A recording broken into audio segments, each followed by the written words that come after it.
And how is it going, everyone? Welcome to Remnants of Naezith, I think, or Naezith. I don't remember how it was pronounced. I mean, the announcer pronounced it in the intro, but other than that, I don't really remember. But yeah, it's been a pretty interesting experience, the fact that this is one of the only games that actually recognizes my controller without needing to use any third-party software. In fact, it recognizes, like if I go to settings, you will see that the controls, the buttons there are the PlayStation ones. So it's one of the only games that actually has that. Not many games on Steam actually recognize a PS4 controller just like that, but apparently this one was recognized just like that and it works. So that's already a good start. Hey Yami, how is it going? What happened to the latest feature garbage? Hey, come on bro, we had to change once in a while. So apparently the story for this game is there is a dragon that was really powerful and he died for some reason, and all of his, it seems like fragments of his body were scattered around the world, and every fragment apparently has a piece of his power. So the dragon doesn't really want people harvesting his power because apparently his soul is still alive even after death. So he tries to chase away anyone that tries to claim the power of these remnants, right? So this guy that you see in the screen right now is apparently a normal adventurer that was exploring a cave looking for treasure, and he suddenly stumbled across one of the remnants, and suddenly he got really powerful, and the dragon apparently awakens and tells him, help me destroying all the other remnants and I will give you infinite treasure. And that's how the game starts.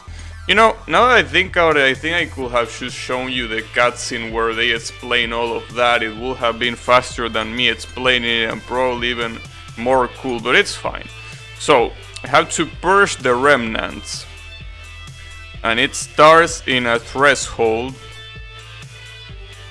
Okay. Apparently I have like a mini cursor that I can kinda move around. Alright, so this is me. So, R1 hold hook to swing.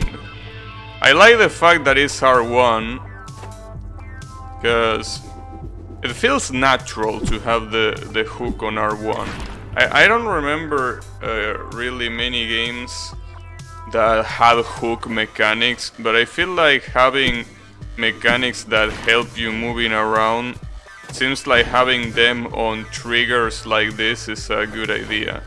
Now the interesting thing is the spikes kill you and the water kills you, so you can swim apparently. Seems like the controls are double jump, and for now double jump and grappling hook. That's what I'm getting from this. And apparently the double jump resets when you grapple something. What's this? Huh? Oh, that's the... Oh, okay. So you need to pick that up to end the level. Alright. Wow, I'm the 16,524. Jesus. I'm almost on world record pace. Wow, these people are really young. 11 days, 13 months. That's pretty young. Didn't know that. Damn, babies are getting really good at video games. What's this? Is that a checkpoint? Because this game has checkpoints. Obviously, it's a game that is mostly... Okay. Dash. Dash is with L1. I'm not sure how it works. I think I have to dash while I'm grappling. Something like that. What was I about to say? Oh, this game is supposedly oriented towards speedrunning, but obviously if you are new, I don't think speedrunning is a good idea. So, yeah. Okay, so you cannot grapple surfaces like stone, which makes sense. Ooh, that was really close. I don't know how I did that, but it worked. Good shit. Damn, I'm finally top 10k. Oh, careful there. About to get the new world record. One step at a time. I probably should use more dash. Because apparently the dash is, you know, it's probably gonna be important. And almost top 5k. That's pretty nice. You know, I was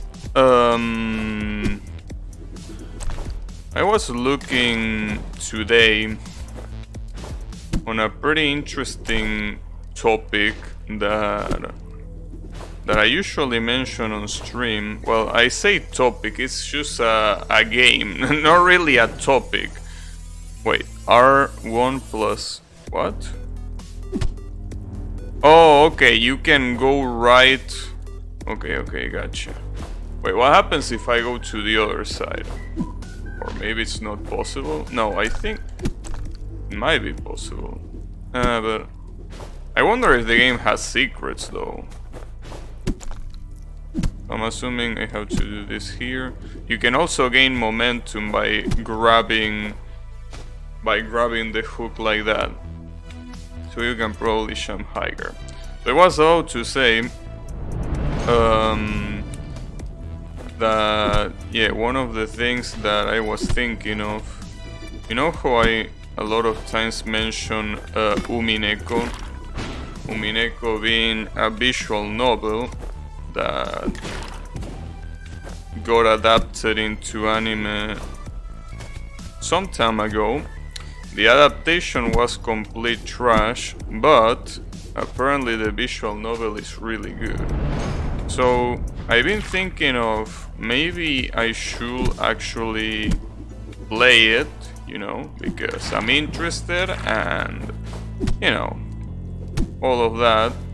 But the problem is, according to some people, that visual novel is worth 120 hours of pure test. So I don't think that's a good idea, in all honesty. I mean, the problem is, it's not the fact that it's long, the problem is that it's a visual novel that it's long. If it was a other genre of game, I wouldn't have a problem, but a visual novel that long? I don't know. Is that the furry anime where they all have weird ears? No. In fact, I don't know what anime you're talking about. A weird anime when they have furry ears. Those could be many animes. And no, it's not that one. So yeah, don't worry about it. No, Umineko is that quote unquote, and I really am putting emphasis on the quotes here, it's a detective anime. Not really a detective anime, honestly, it's more like a mystery anime, obviously combined with elements of fantasy, right? So, seems, I mean, from what I watched in the anime adaptation, it was really good. But the problem is that, again, 120 hours. I mean, I think the issue is reading. Like, sometimes you might see when I'm streaming something that has text in it, how hard it is to me to read it. because I get bored pretty quickly, right? When I see a lot of tests. But the issue is, when we're talking about a game that is basically nothing but tests, I think it's an issue. Obviously, yes, it has images, it has music, yeah, obviously. But I'm talking about the fact that shit, it's gonna be pretty hard to keep my attention on it, because when you do the math, you might think to yourself, well, 120 hours, it's not that bad. Like, I have 1,000 hours in Ed's game, right? You could think that. The problem with that line of thinking is, you're probably thinking of a game like League of Legends, Overwatch, etc. that you are supposed to play it again and again, because the idea is that you play against different people, right? The problem here is that, again, this is all text. You read. I know that that's obvious, but I just want to, you know, repeat it in case the point doesn't get across. Like, imagine reading for 120 hours. I know that people that like reading don't mind it, but you gotta understand, I'm a complete idiot, okay? Like, reading a lot of text is something that I cannot do without, you know, wanting to put a shotgun in my mouth. So the problem with that is that I really want to know the story, but I don't want to play the visual novels. So what's the alternative? The alternative will be probably, well, I mean, watching the anime is not really an alternative, because first of all, I already did it, and second of all, it's not a really good adaptation. But there is another alternative, believe it or not, that is reading the manga. But the issue is, a lot of people say that not only the manga leaves out important details and everything, but it also has the issue that, you know, it doesn't have the same experience, because obviously everything that is sound related is not gonna be there in a manga figure. Damn, I'm surprised I got 7k there, even though I took 3 fucking minutes. Alright, I don't mind. So yeah, what I'm trying to say is, I don't know what to do. Seems like it's too hard of a decision. Obviously, I wouldn't stream it, I mean, that's for sure. But it's not like I'm asking if I should stream it or not, because I'm not gonna stream a fucking visual novel. I mean, everyone is gonna fall asleep, including myself, probably. But yeah. The thing is, I don't know what to do. So instead of doing that, I think I'm gonna play, you know, short, fast games and just call it a day, and probably forget about that visual novel. Or maybe read spoilers, because, you know, when you're interested in something, even if it doesn't have the same impact, I mean, if you want to know how the story ends, you can always go read the spoilers and that's it. But I don't know, I feel like that will be a waste. I already read many spoilers, I gotta tell you. But most of those spoilers don't really make sense without context. Okay, dash during the swing to gain speed and weight. Yeah, the problem is that Oh, because you have to let the hook off not by pressing jump, but by releasing the hook button.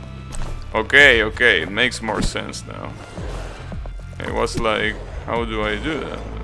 Sadly, once you jump and once you are, well, hooked, the issue is that you cannot,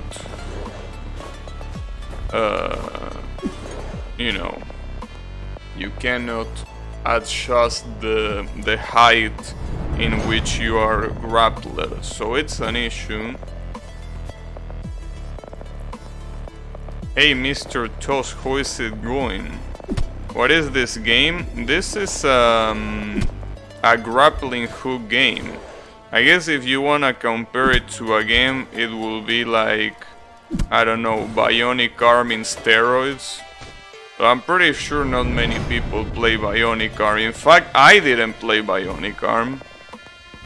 But you know, you have a grappling hook, as you can see here, and you swing around trying to get to the next zone, while at the same time, you avoid not only the water but also the how is it called? The spikes, right? So you do that, and probably one of the primary reasons why so many people like this game is because it has a lot of speedrunning potential. Well, obviously, even if you don't speedrun, you can tell that the gameplay is pretty solid still. But it has a lot of speedrunning material. The issue is, I'm obviously not into speedrunning, so I don't really think I care for that. But, you know, as a pseudo-platforming game, I think it's a pretty good option. Well, I don't know if I should say pseudo. It is a platforming game, just that focuses on grappling. I'm more used to platforming games that is more focused on just jumping, but yeah. I guess that's why I decided to buy this game in the first place. The thing is, I bought this game in the latest summer sale because it was pretty cheap, and it's pretty unique. I mean, I don't know of many games that focus so much in grappling hooks, other than, as I mentioned, Bionic Arm, and I guess I wanna be the guy Gaiden. But the speedrun craze is by far one of the worst influences. Did you play this game, Yami? I think you played it by the way you are talking. But is it bad? I mean, you don't need to pay attention to the speedrunning aspect. I don't think it really affects it. I mean, see that ghost? That's the ghost of someone that is playing. So if you don't like seeing that, you can disable that in the options. So I never heard of this or played it. I see. I mean, that a game is, you know, appeals to speedrunning is not a bad thing, as long as it doesn't really changes the idea of the game too much because of it. And I don't think the idea of this game will change, you know, by removing the speedrunning stuff, really. I mean, it's a platforming game with a grappling hook, so it can't get really any different than that, right? It's kind of like Celeste, you know? Celeste is a game that also appeals a lot to speedrunning, and you obviously play Celeste, and you can tell that in Celeste it really, you know, the fact that it appeals a little bit to speedrunners doesn't really change the fact that the game is pretty cool. So, you know, I think games having speedrunning qualities is good for everyone, because it means that it attracts, obviously, you know, the speedrunning crowd, which means more sales. And if it means more sales, it usually means that you have the chance to get better content and better support and more quality of life features. So yeah, I don't see having speedrun influence as a bad thing.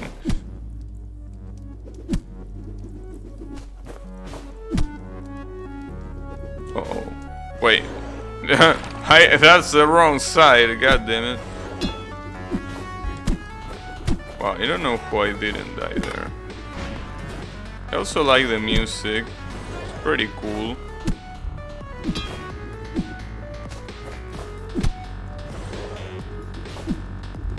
By the way, Mr. Tusk, if you're still there, how is the quarantine treating you? It's been a while since I known of you, so kinda wanna know how you are holding up in these times.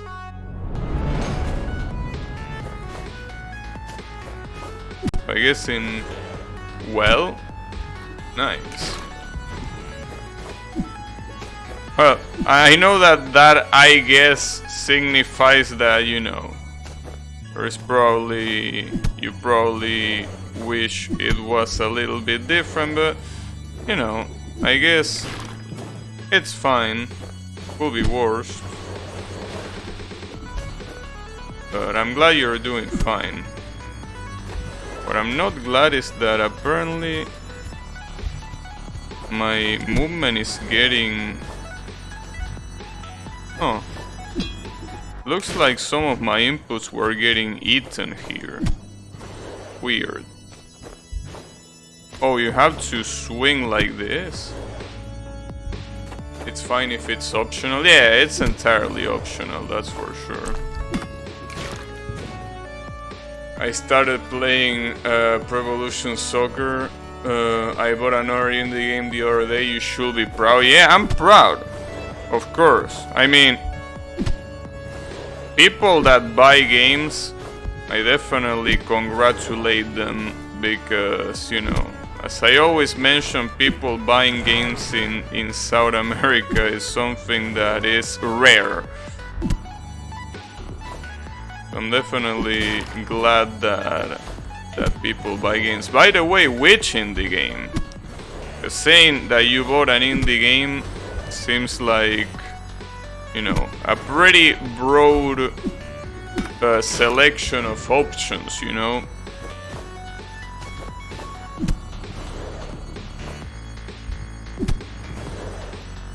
Wait, where do I climb? Because I can't climb there.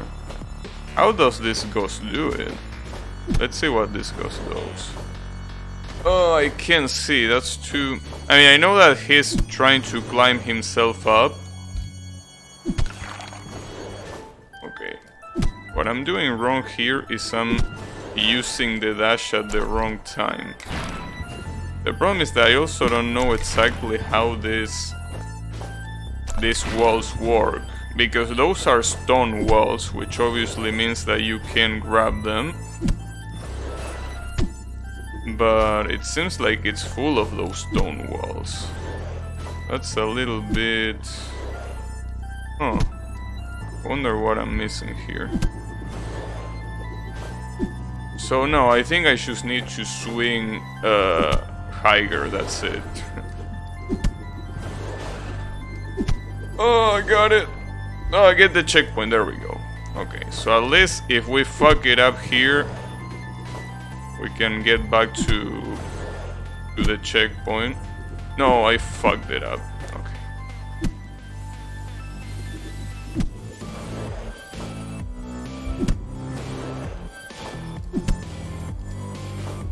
There we go. wasn't as hard as I thought. It's called Itam. It has a Danmaku style. Alright. You have my interest. You had my attention before, now you have my interest. Wait, was it the other way? Actually, I don't remember how that quote went, but I'm interested now. So it's a Danmaku style game, but the problem is you tend to use the word Danmaku pretty liberally. That's the thing. Because I mean, you could say that a game like Undertale is a Danmaku game, which is technically I mean, it's not that wrong, but I really wouldn't identify that as Danmaku. Hey Mr. Ruben, how is it going? It's been a long time. It's kinda easy. If you want it, you can win it. How is everything going? By the way, you know, since I don't really keep up with the company, with the own company that I work at, I don't know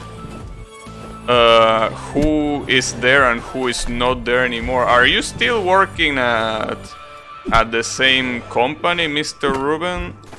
Because again, I have no contact with anyone, well, other than my boss and a couple of my team members. But other than that, I don't know anything about anyone else. I mean, if I already didn't know anything about anyone else before, I know even less now. Well, that's how you get it, and I fucked it up. Nice. I need more. I need to swing more here. Like that. But don't fuck it up. Huh, alright. And those spikes really wanted to eat me alive. There we go. Wasn't really that hard, but I struggle a lot. I don't even know if they even post. You know, in my company, it's pretty funny, but they used to post messages whenever someone quitted, right?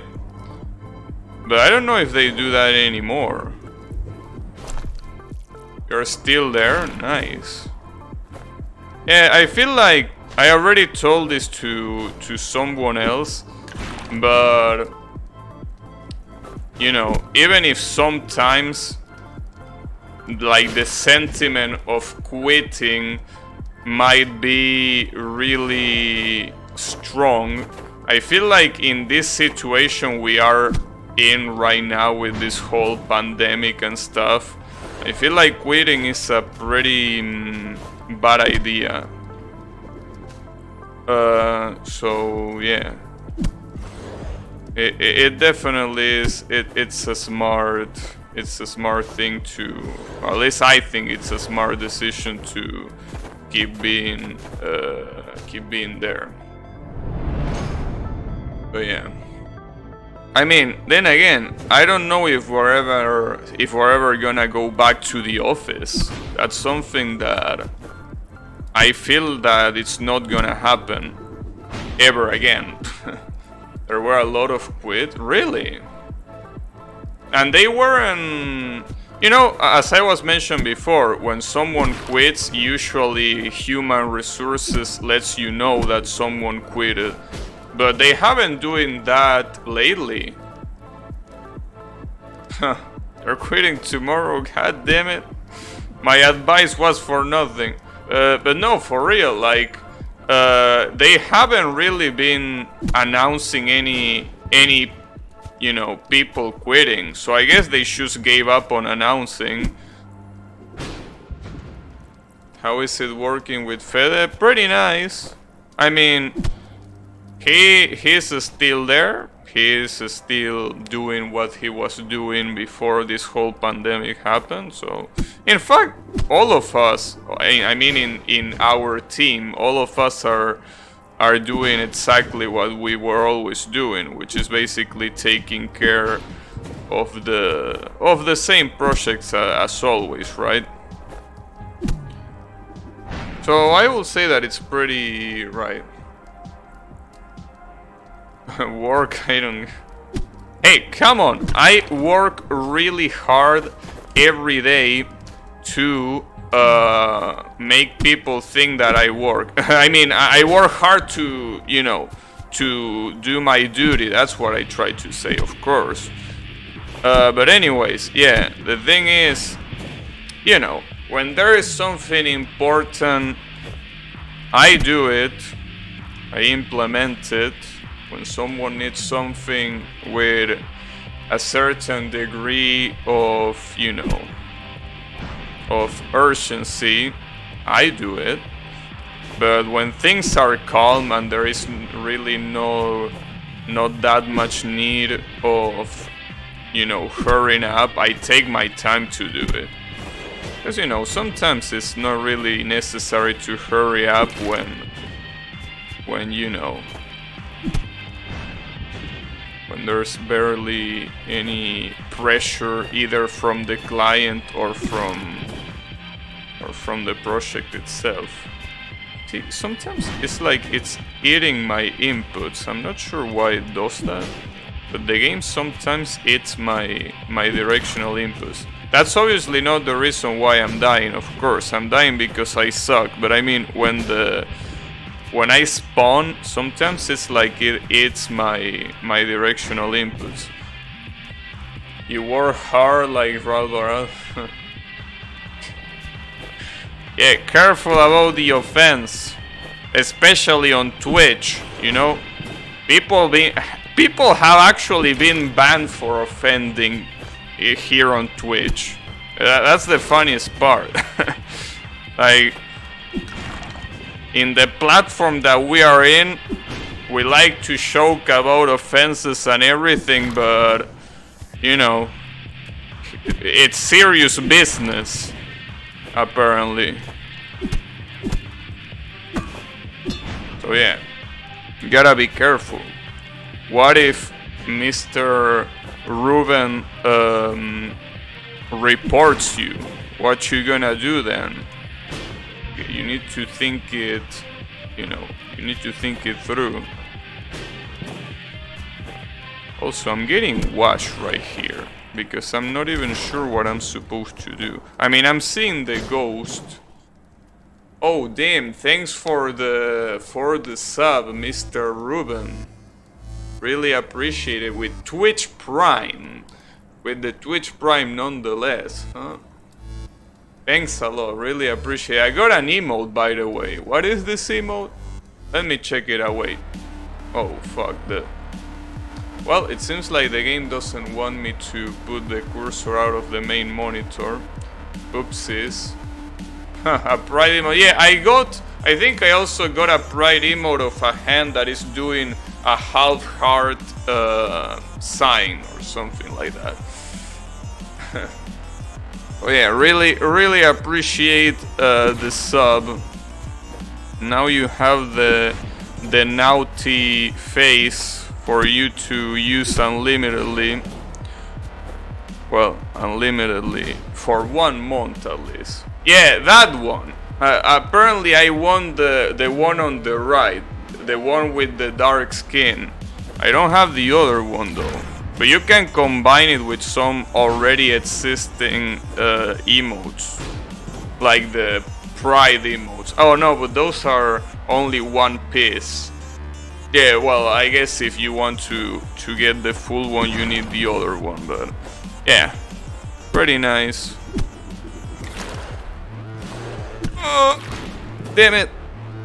I'm surprised that there is not a checkpoint nearby. There is no checkpoint nearby, dude. Maybe I just need to get good. But yeah, the good thing is that you know, by working from home, you can actually play games without anyone talking shit about it, right? Like you can play games here when you are in lunch break. Obviously, I'm talking when you are in lunch break, not when you're supposed to be working. When you're in lunch break, you are proud. Hey, be careful with that word, because I know that word in Spanish, I know obviously it means black. For those who don't know, because maybe there's someone that is watching right now and it's thinking that Ruben is being racist. That word means black in Spanish, alright? And both Ruben and me, our main language is Spanish, so it makes sense in this context. So before you call him racist for saying what in USA could mean the N-word, that's not the N-word. That means black in Spanish. So just leaving that out. However, Ruben, you have to be careful. Saying that kind of stuff in Twitch can get you into trouble. Because I know you have no ill intentions, but Twitch doesn't care about intention. Twitch sees a word and they immediately think that, you know, you don't have good intentions. So yeah, just be careful, because like if there is a Twitch admin lurking, yeah, he can swing the word, the sword, I mean, not the word. Well, he can also swing the word, I guess. I play video games when I should be. Or yeah, I know about that, Mr. Colo. I definitely know about that. Anyways, how is it going?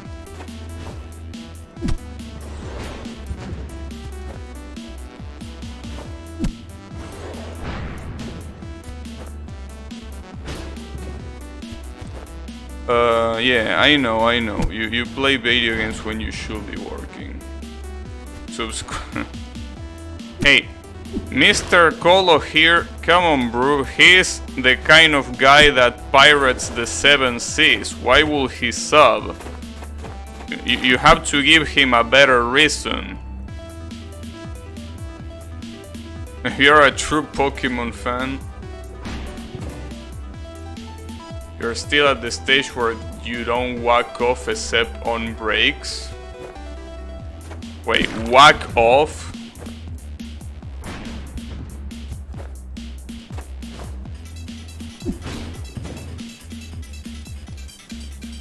What do you mean by whack off? Because I know what whack off means, but I don't think in this context is what I think you mean here. I guess I should be doing this though. That's the problem. I have to fall a lot more. I don't have to swing there. It's probably a bad idea. Trying to make a microphone work and it's not going very well, so I'll ask you for your help later. And by the way, whack off. Yeah, I know that it... Come on, bro. That was the joke. For fuck's sake. You're the kind of guy that explains jokes at parties. Come on, bro. That was the joke. Motherfucker.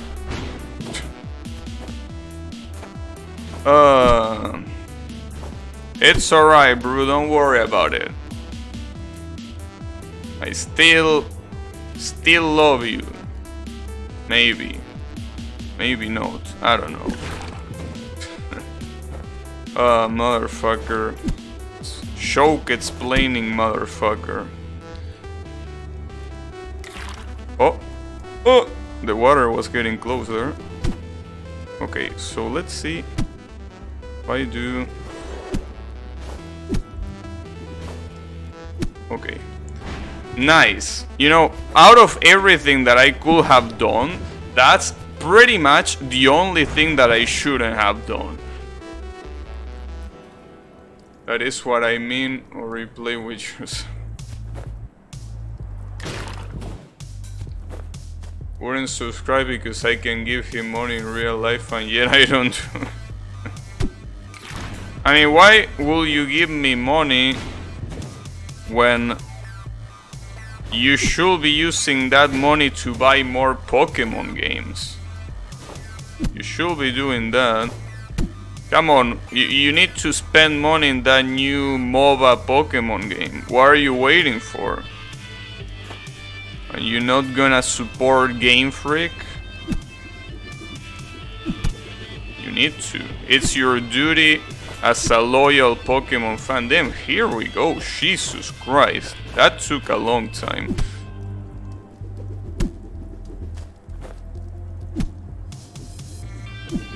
Ah, fuck.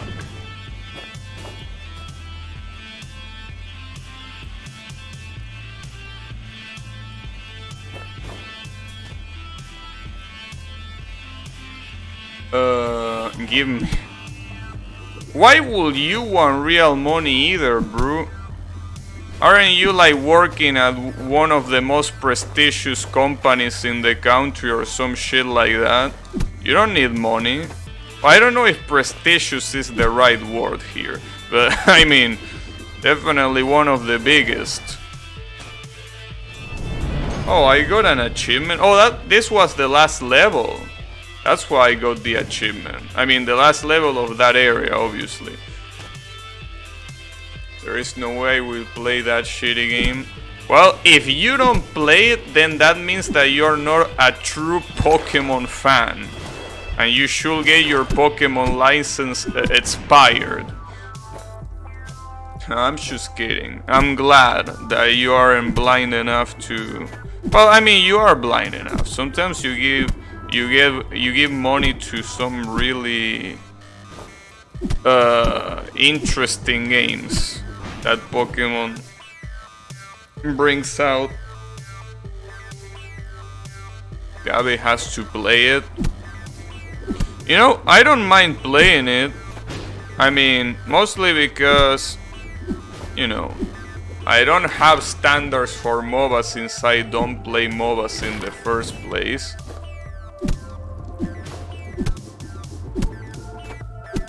You know? So, the thing is...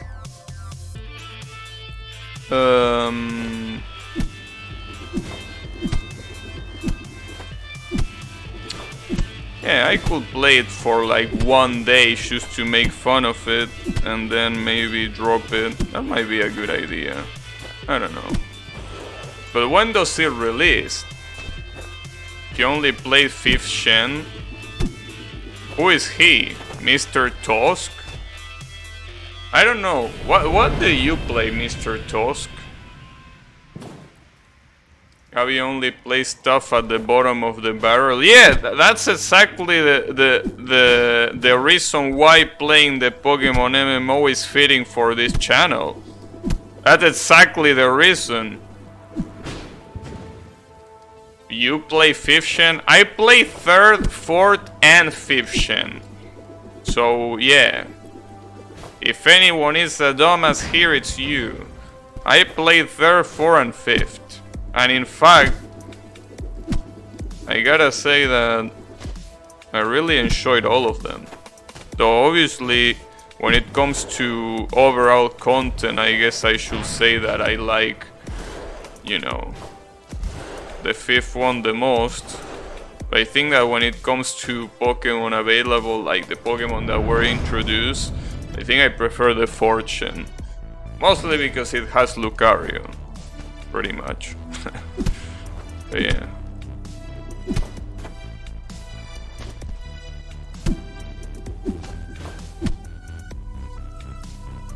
Third, 4th, and 5th. What?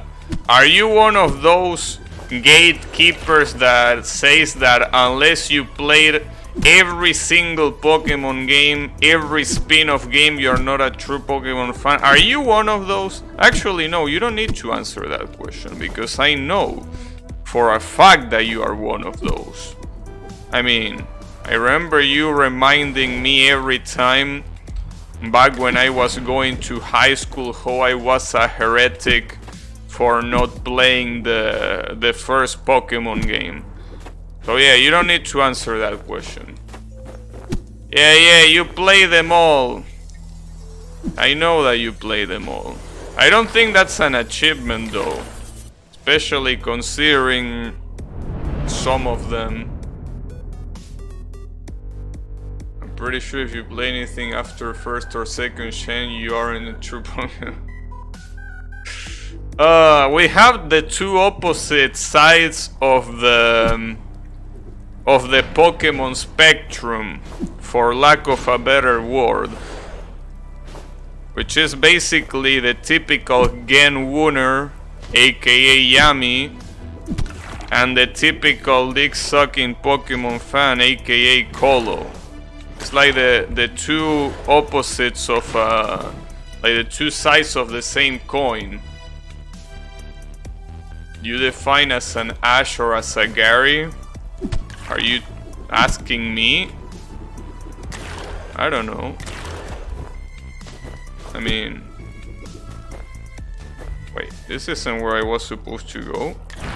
Oops. Red or blue? All red? I don't know, bro. I mean, on one side, you have the prodigy that defeats everyone and, you know, is probably, you know, one of the best trainers of all time.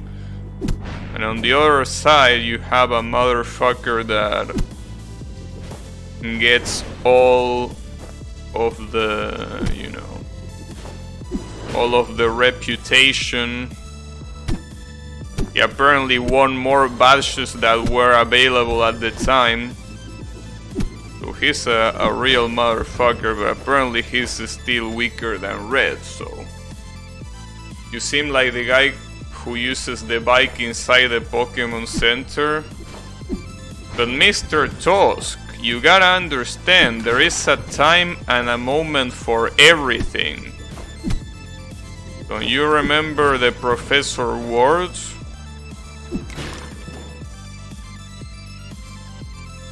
Is it just me, or does Gabby sound like a clone robot?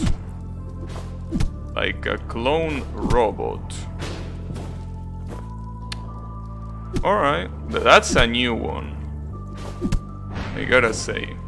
You know, people have told me that I sound like different things, but a clone robot, that's an interesting one. That's definitely a new one, I gotta say. Because I kinda hear you twice. You kinda hear me twice. Alright, so you're either stone, which wouldn't surprise me, or you have two tabs open, which wouldn't surprise me either. So yeah, pick your option. Damn, that one seems pretty hard. Is anyone else having that problem that Mr. Colo describes, that I sound like a robot? I mean, I'm not saying that that's not the case. I'm just saying that that's not the case, you know. Anyways, how the fuck do I do this? I mean, I understand, but how do I get to the top? Oh, fuck. There is a third one. I'm trying to solve this problem with the mic using an external USB sound card. It might be that. Well, I guess mystery solved. But... oh, that's right. What's your problem with your microphone? You told me that you had a problem with your microphone, and you wanted to fix it. But what's the problem? Because, you know, when it comes to microphones, it could be many things. In fact, a lot of times the problem with microphones is not even the microphone. It's usually the, you know, what surrounds the microphone. Like, for example, the, you know, the noise, the background noise, right? Oh, there we go. I bought one and I just realized I already had another one. Alright. Good stuff. Pretty good stuff. Oh, that's a pretty big jump. The thing is, none of them work, or maybe I can set up the whole thing. Alright, so in that case, the primary question is, are they analog microphones or are they USB? Because depending on the answer, you know, the solution changes. You know, if it's USB, my first thought will be try to download the drivers from whatever, you know, manufacturer they are from. Analogs.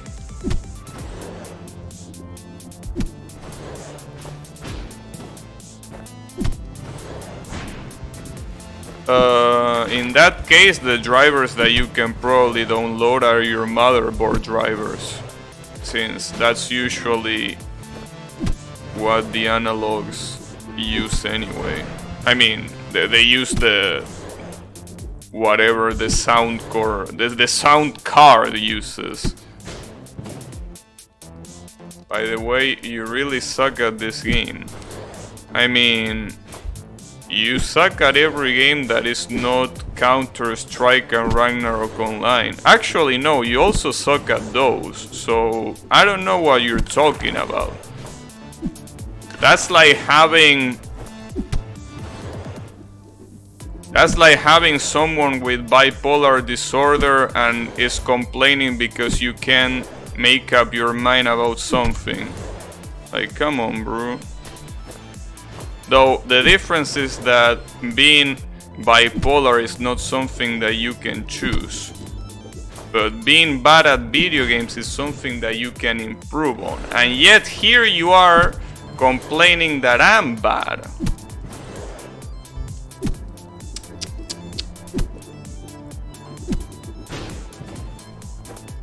You should know better, Mr. Colo.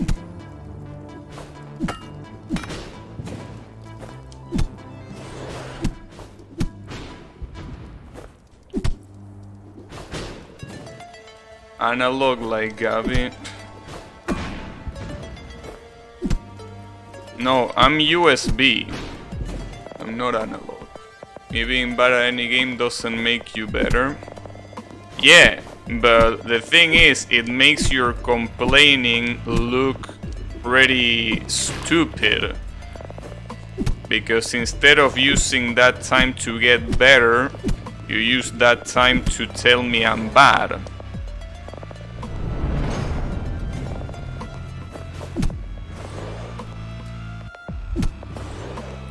Anyways, don't worry about it. You will get good, hopefully.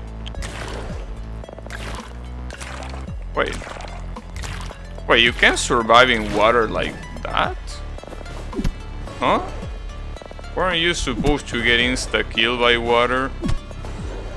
I guess not. No, you get insta-killed. People complain at football players, yet they don't train. Yeah, they don't train because we are in a fucking quarantine. Why will they train? Unless I'm missing something. I don't think they are supposed to train here. Right? Oh, that's bad. So, you can actually jump in water if you time it properly, or am I stupid? Because I'm not sure now. I'm not sure. I'm not even sure why this momentum will help you. I'm not sure how the water works in this game, because you bounce by using dash, but it seems that even when you don't dash, you get to bounce. Huh. Alright, I don't mind.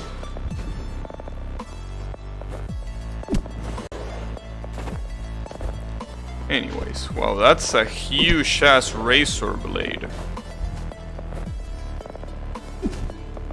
Oh, wait, what's this? Oh, well, I don't know why. Oh shit.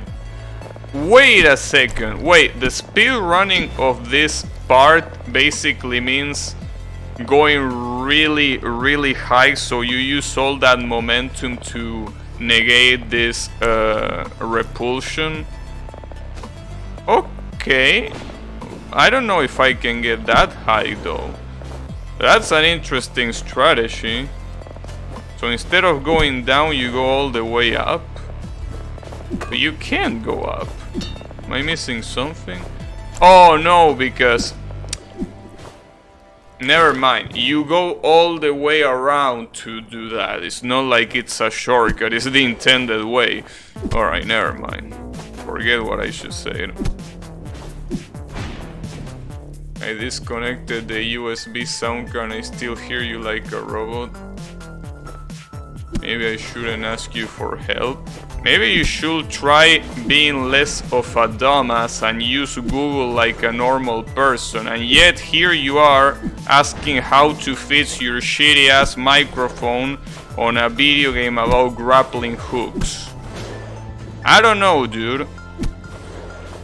I think if anything this makes you look worse. So yeah, I don't know, dude.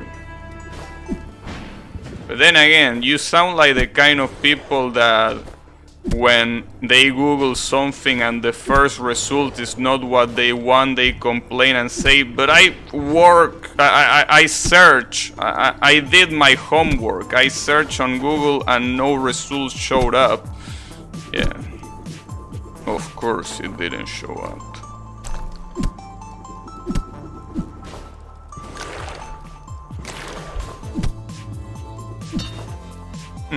Wait, what do you do here?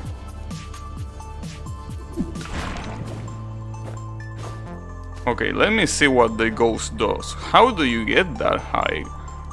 Do you use all that momentum? What does it do?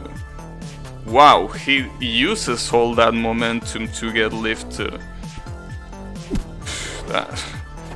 Alright, but can you even get that much momentum?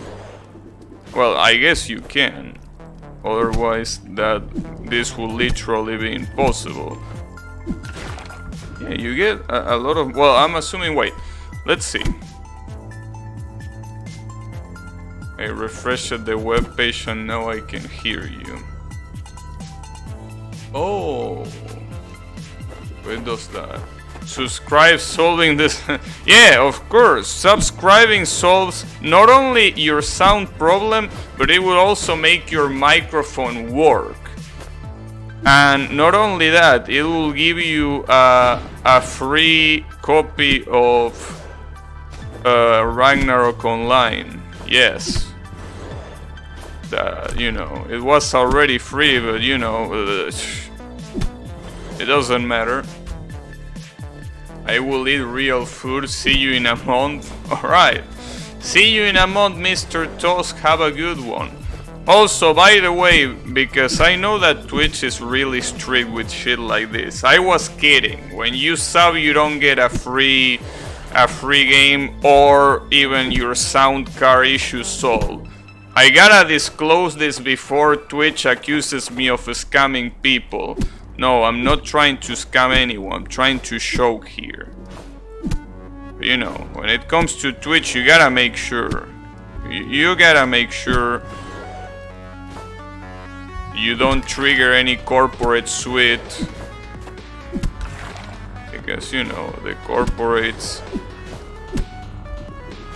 Are you a scammer? Oh no, I've been found out.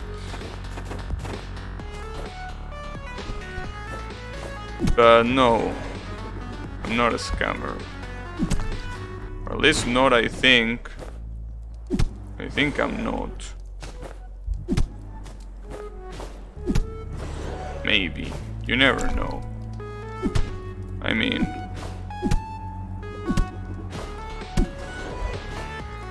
to be completely honest, considering the fact that maybe some people follow the channel thinking that I was really good at Touhou,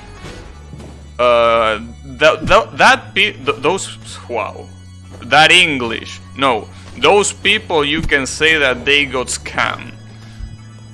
Because, yeah, they didn't expect me to actually not only not be that good at Touhou, but also not even play it that much. Other than that, no, I don't remember doing any scam. Yeah, poor people, right? The people that sub for Touhou.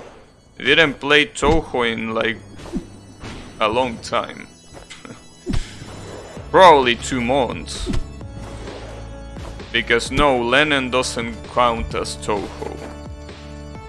I mean, I use the same category, but it still doesn't count.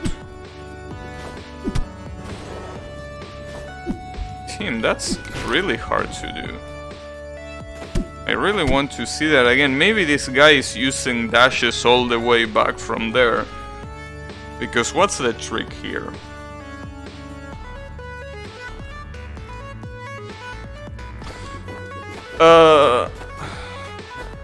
That seems like a... Is there a way to watch the ghost? Like, I mean, to put focus on the ghost? Because that seems really hard. Hey Drano, how is it going? The game is going pretty fine. I really have to thank you for recommending it, because I never heard of this game before you mentioned it. And I'm pretty sure a lot of people also haven't heard of this game before. So I really appreciate you bringing attention to it, because yeah, seems like a pretty nice game. Maybe this is the spiritual successor of Bionic Arm. Maybe this is the game that the Bionic Arms were all waiting for. You know, all 3 of them. 3 of the fans, right? Because I don't think Bionic Arm has more fans than that. But you know. And that looks extremely hard to do. Unless I'm missing something, but it seems like you need a lot of momentum in here. Is there a way to watch the ghost? No, I don't think you can. The speedruns of this game get really insane. Yeah, that's what I was talking about earlier, that this is a game that is based primarily on speedruns. Yeah, I can assume that the speedruns can get pretty crazy. Oh, I almost got it. It wasn't that far away, but the spikes got in the way. Damn it, fucking spikes. You can watch replays, I think, after play. Yeah, that's what I assume. Kinda like I Wanna Maker, funnily enough. Yeah, I understand why they will do that, but it seems that sometimes it kinda defeats the purpose, right? Because most of the times you will watch a replay to know how someone else did it, and once you clear it, well, yeah, I guess unless you are going for speedruns, in which case, yeah, I guess being able to watch the replay after you clear it is still useful, but yeah. Oh, fuck me. Damn it, I lost all of my momentum, my violent speed and momentum, god damn it.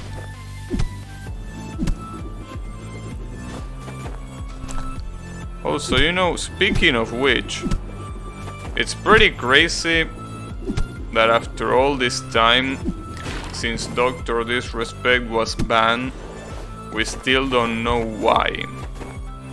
Can you believe that? How is that possible? Like, come on, bro. What the fuck is violent speed and momentum? That's the catchphrase of Dr. Disrespect. He likes saying that. I don't know how he thought about that. Maybe it's a reference to something that I don't know. But yeah, that's his catchphrase. Violence, speed, and momentum. It's a pretty nice catchphrase. It's pretty original. Like usually, you know, those are things that don't really mix that much, you know. You will think that violence, speed, and momentum are completely unrelated, but they, well, according to the dog, they are pretty related. So yeah. Also, I beat the stage, by the way. Sorry, I was talking so much about the dog that I forgot to celebrate. But it's alright, don't worry about it. I'm pretty sure we're gonna get another stage that is gonna destroy me pretty well.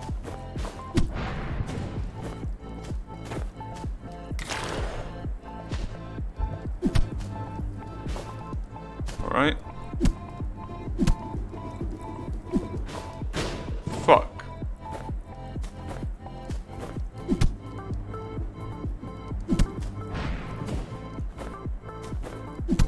But yeah, I was saying that it's really weird how we still don't know anything after you know, so much time, right? That it really feels weird.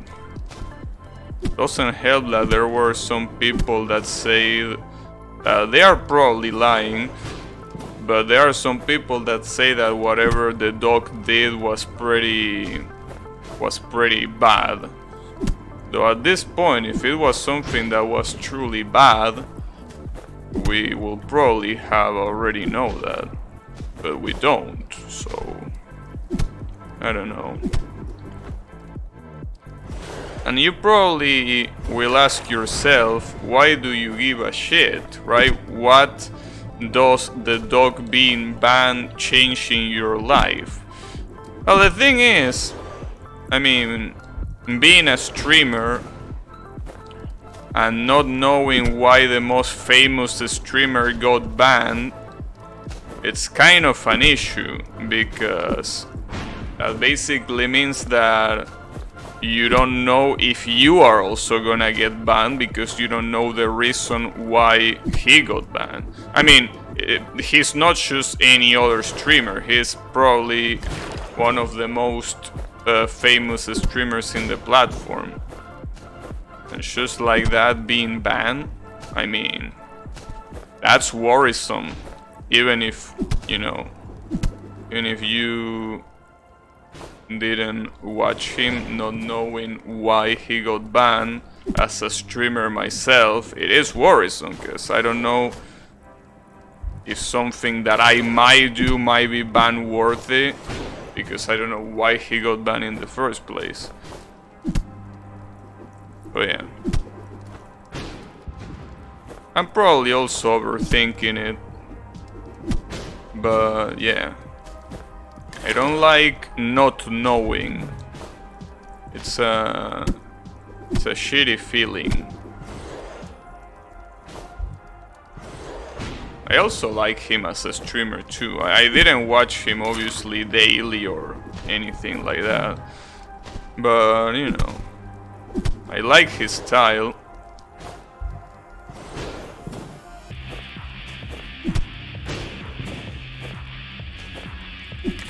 I'm pretty sure that at this rate you can get banned for anything. You can get banned for anything if you had the wrong person in chat at the wrong time. I'm pretty sure that's definitely possible. But, you know, I guess that's also a good thing about being a small streamer, that the chances of that happening are obviously lower than if you were a big streamer. So there is that.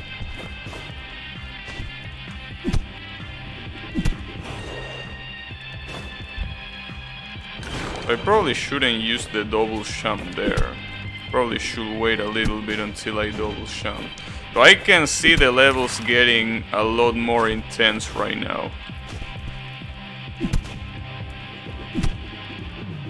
Because, you know, before this I definitely was beating the stages a lot faster.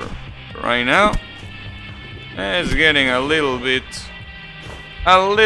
complicated.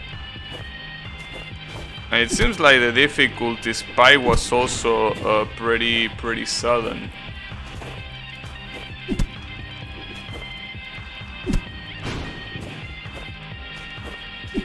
You know, I don't mind.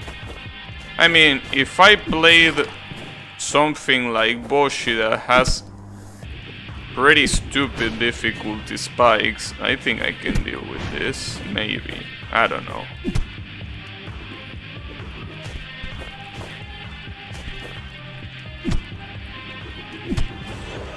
Damn it, that's the problem. If I don't let the grappling hook go sooner, that happens. Okay, no. No. Go back. Oh, I don't have any momentum, goddammit.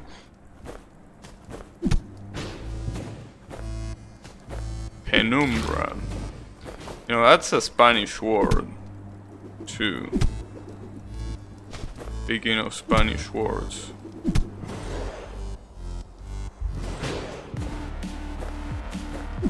I wonder if that's also a Latin word. Because a lot of times I say, oh, that's a Spanish word. But it you know, it turns that it's not really because it's a Spanish word, but because it's a Latin word. But you never know. You never know. Because obviously Latin is literally a dead language. So sometimes I get really interested in the topic of languages and stuff, right? But the thing is,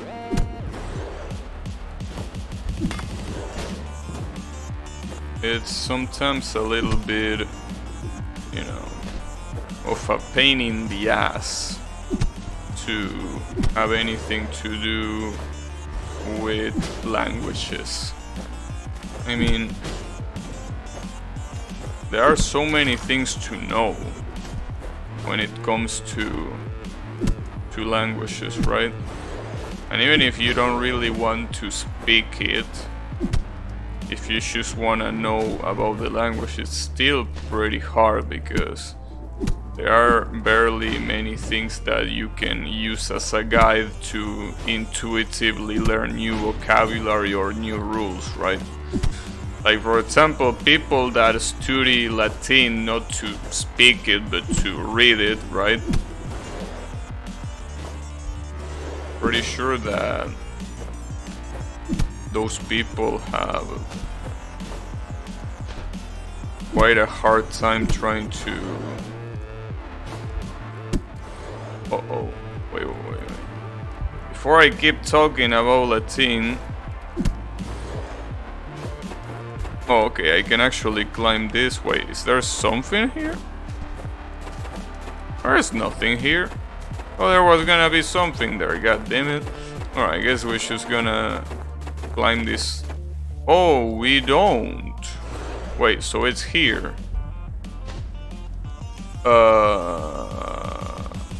And what do you want me to do here? Go through the razor blades or go above them? Ah, fuck me. Do you really want me to go above the razor blades? And how do you want me to do that?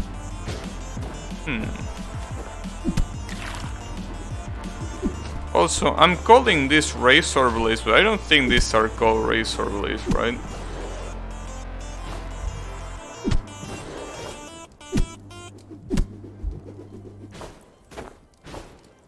What will be the proper term for those things? Those spinning things? Because I don't know. I don't know what will be the correct term for them. call them razor blades, but I'm pretty sure it's not the proper word. Probably not.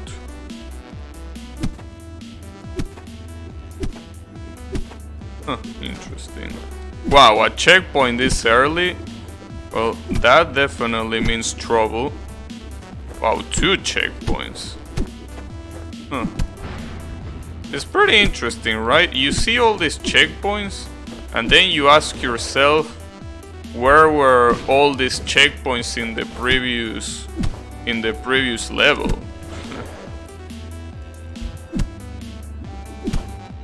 Because I mean, I can understand it being, you know, challenging like that level, but the previous one was also pretty challenging. Well, that's an interesting. Do you have to grab that from pretty far away?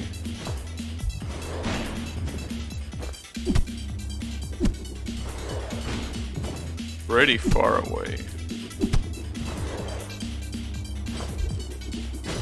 And when I say grab, I also mean letting it go. Well, I gotta say that I'm pretty thankful that there is a way to see how it's done before you do it. I mean, if I wouldn't be able to see that, I will be really lost in more than one occasion here. Ooh, nice. And I got a checkpoint too. Sadly, I fucked that up, but don't worry about it.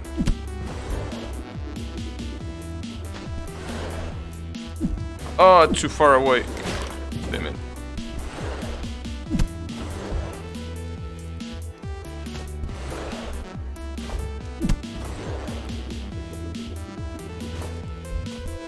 There's more?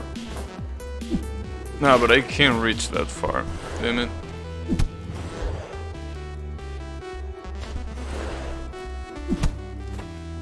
I fucked that up so badly. You know, it's pretty interesting because when you die, you get a time penalization. No, yeah, you get a time penalization, but why? I mean, if you're dying, it's pretty clear that you can do it better than someone that doesn't die. So why will you get a penalization for that? It's not like it's gonna really change the, you know, the best time or anything like that.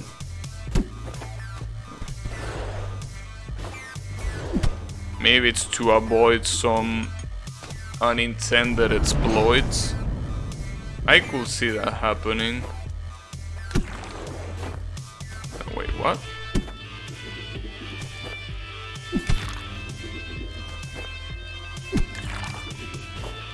Oh. How do you get so much momentum? Oh, because you use the... yeah. You use the dash. I see.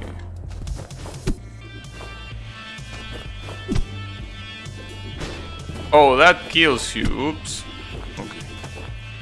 Should have known. Now what? Unless you also use the same concept.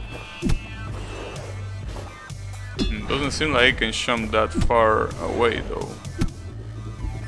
Let's see. Fuck.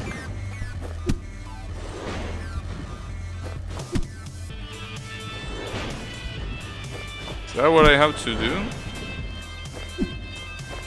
Or maybe climb here? No, that doesn't look like. Sadly, once you press a checkpoint, you can't see the ghost anymore. So, yeah, that's a problem. So it doesn't seem like you can launch yourself that far away.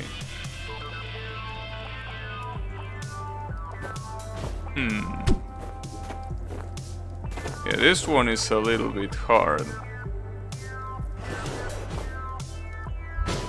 Because I'm pretty sure the intention is to... Oh, maybe it is to climb. Like, you might need to climb, but... I mean, these razors are not really gonna let you do it.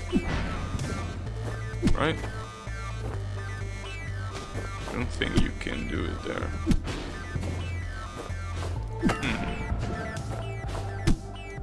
Maybe you have to grab some other place, but this is a little bit weird. I mean, you can't travel that far away by doing that.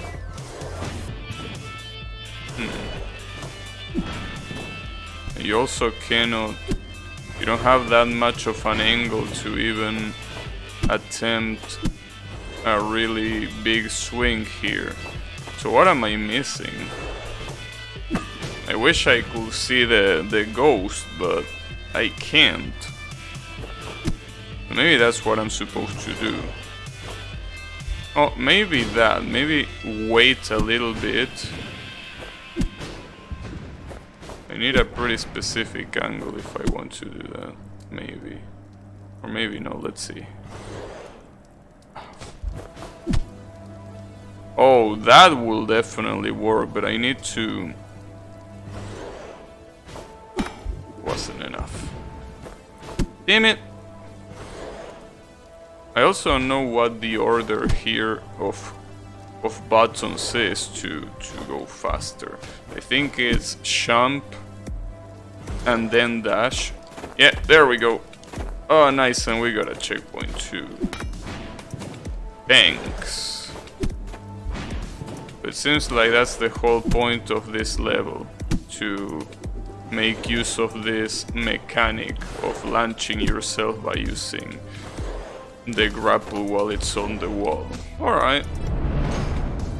Hadrian Wall is the name of the level, apparently. Alright, try that again. Ooh, okay. I like the way this one looks.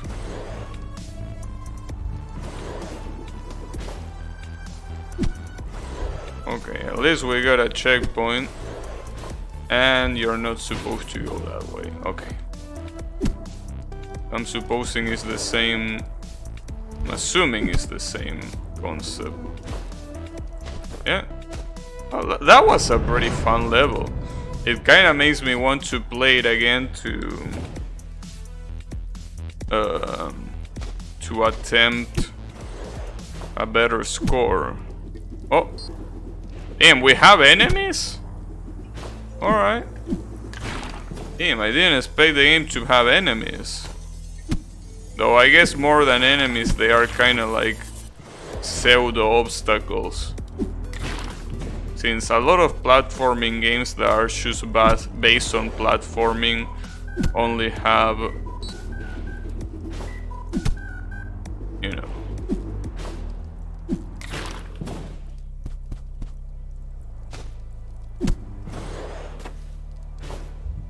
a lot of them that are based on platforming have enemies like that basically you cannot beat. They will try to stop you by shooting projectiles normally. The first one that comes to mind is Super Meat Boy. Super Meat Boy basically had all sorts of enemies that obviously you couldn't kill, but they were kind of like part of the platforming, right? Like you had a dog that basically follow you on land. You had missile throwers, or missile launchers, I guess I should say, that basically had the function to... It is probably not the best way. Oh, not only it's not the best way, but you can't even do that. You know, I'm trying to say is that, yeah, it's that kind of enemy. But it's okay. After all, this one doesn't seem like it's that hard to confuse. Though, those projectiles seem like they are aiming a little bit. Just a little bit.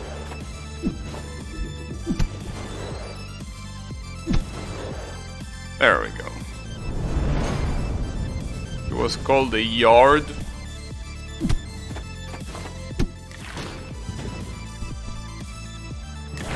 Wait, what happens if... Oh, I am supposed to ride the water.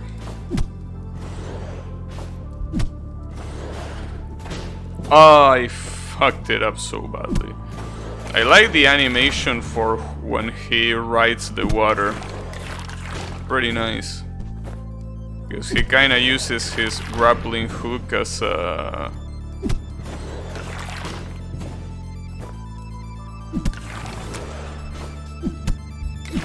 Well, as that thing that you use for, you know, for swimming in a boat that I don't remember the name in English, so whatever. That thing.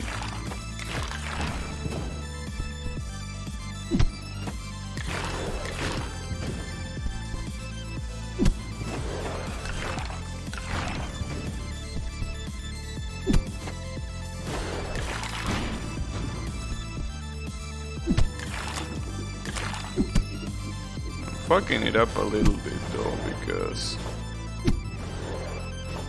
I'm doing pretty risky shit. Yeah, that one seemed like it could be pretty fast, a pretty fast level.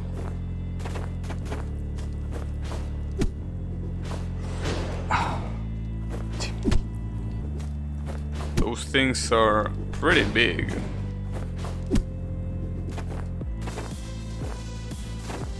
I also like how the death animation is basically a lightning striking you down out of nowhere. Out of nowhere, just a random ass lightning. Pretty interesting. No, not yet. Oh, I got it. Oh, and I also got a checkpoint. Nice. Fucked it up. The funny thing is that you can play this game without checkpoints, but if it's your first time playing the game, that's definitely not a good idea at all.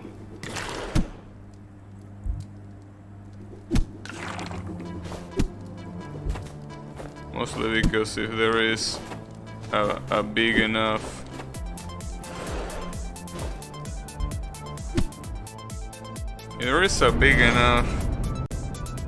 level, you're probably gonna stuck in it pretty, like, a lot. Also, what is this song? This song, I'm pretty sure I heard this song somewhere else, right? Yeah. Well, maybe it was in this game and I'm being a stoner, but I definitely remember hearing this song somewhere else. Maybe it's royalty free and it was used in another game. Or maybe not. Actually don't know.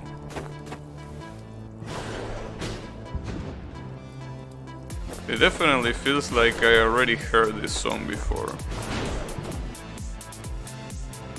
Again, maybe I read it. I heard it, like, you know, on this game, like on the trailer or something. Also, let me just wipe my nose. Little bit quick.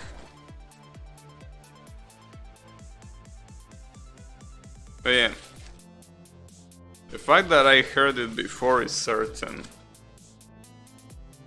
The fact that I'm not sure about is if I heard it before in this game or in another game.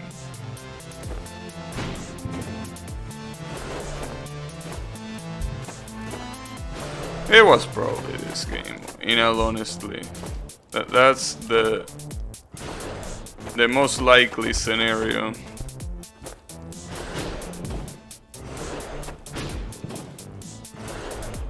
You know. if the game uses royalty-free music, it wouldn't surprise me if, you know, definitely wouldn't surprise me.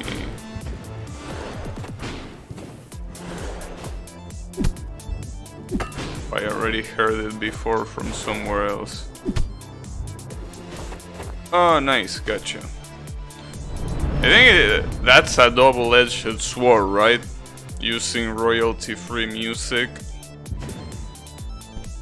Because on one hand, you don't have to worry about composing music or paying anyone to, you know, to make music. At the same time, your game might not have that much of a distinctive feeling, which is what happens with a lot of doshin games, in fact.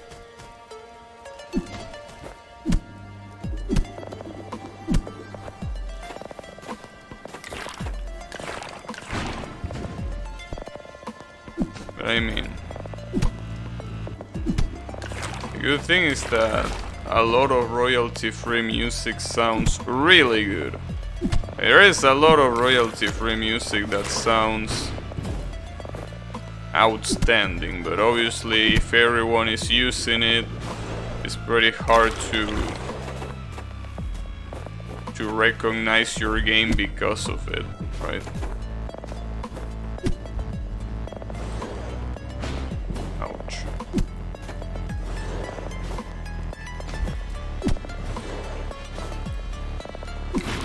Damn it.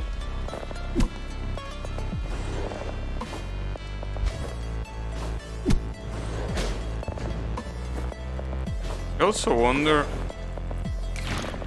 about Shovel Knight, right?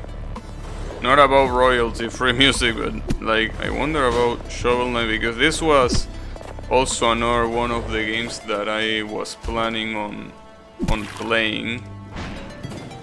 Another one of the games that really wanted to try out. Seems like that game is pretty hard. So people told me that it's not that long of a game, but I guess that depends on how good you are. Basically, I mean, today's stream was you know, was deciding between this and other games, and one of those other games was Shovel Knight. So my viewers decided to choose this one.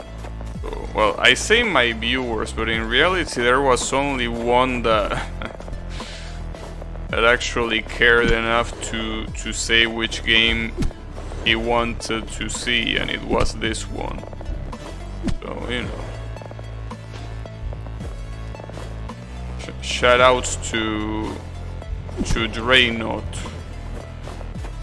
for that.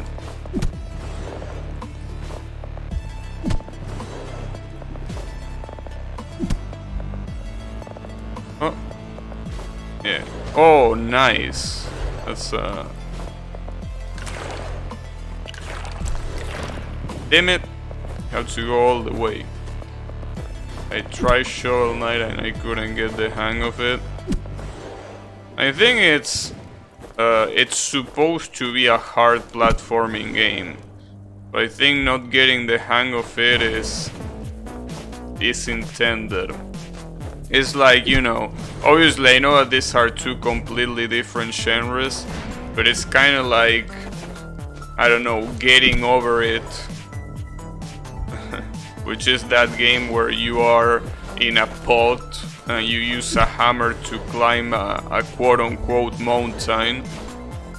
That game you're also not supposed to get the hang of it because it's supposed to be intentionally fucked up, right? It's supposed to be a game that is gonna cause you to, you know, to control your character. I don't know if Shovel Knight is also hard to control your character or anything like that, but definitely want to try it. I don't know if it's gonna be the next game after I eventually beat this one though, because I also really want to play a car game that one of my viewers absolutely hates, but I like it. What can I do? I like car games. It is what it is.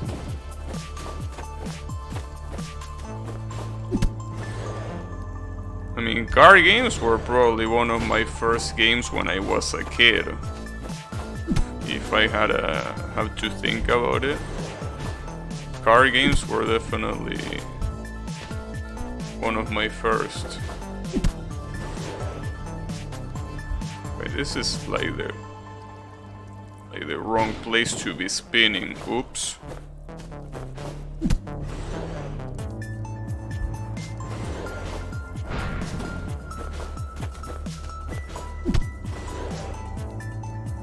Come on. We gotta spin this way. Oh, I spin too hard. I spin so hard that I ended up getting fucked. Okay.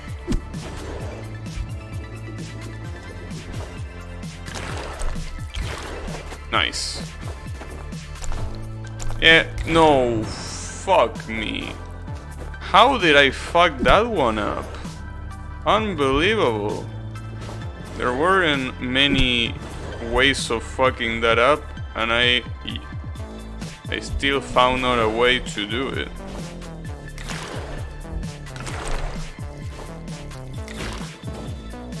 I was so close too. God damn it. Why you gotta do this to me? Also,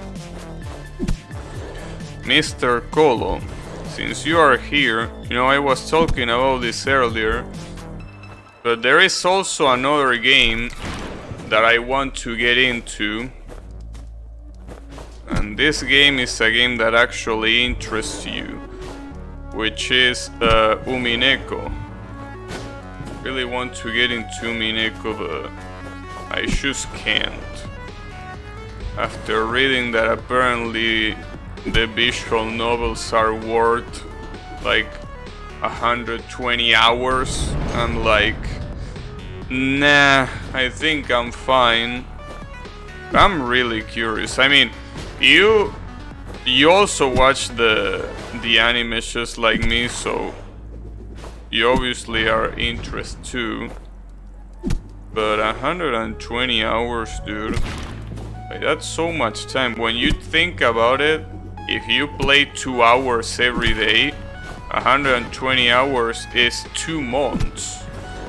And that's if you play every day, 2 hours every day. Like, that's so fucked up.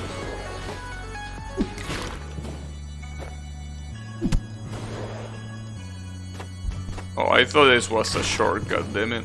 It wasn't a shortcut. It definitely wasn't a shortcut.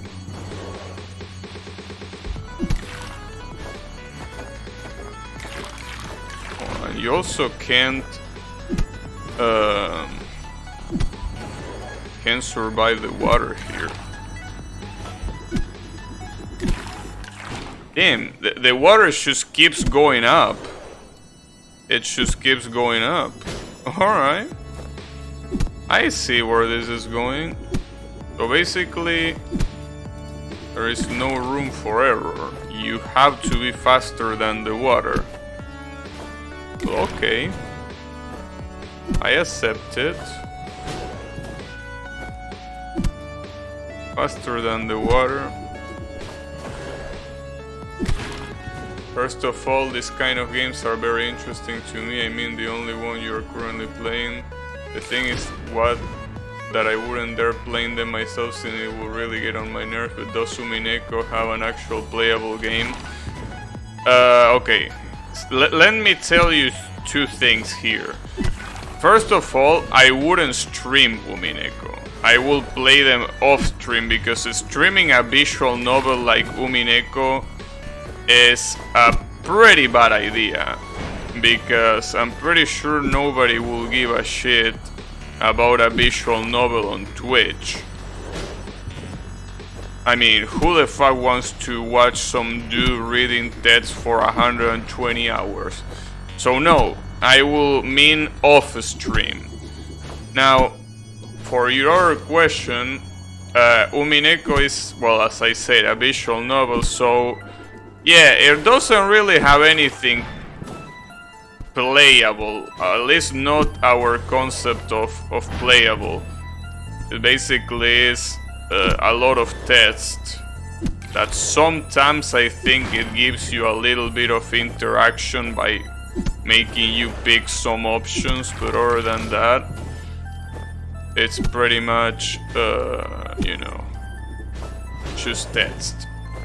But damn, 120 hours. I know that I sound like a broken record at this point, but 120 hours, dude.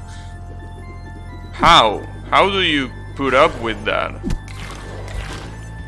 When it comes to actual good literature, Gaby's like fuck no, but when with garbage is involved. Hey!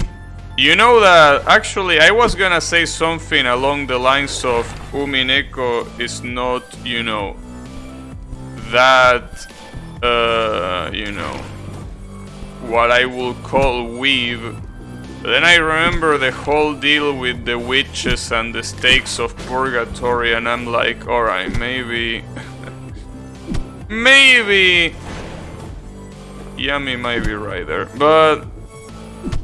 I mean, a lot of people say that it's an amazing work of fiction, but if you want to spend time on a novel and play something that is actually interesting for Twitch, you should play Zero Time Dilemma instead of Umineko.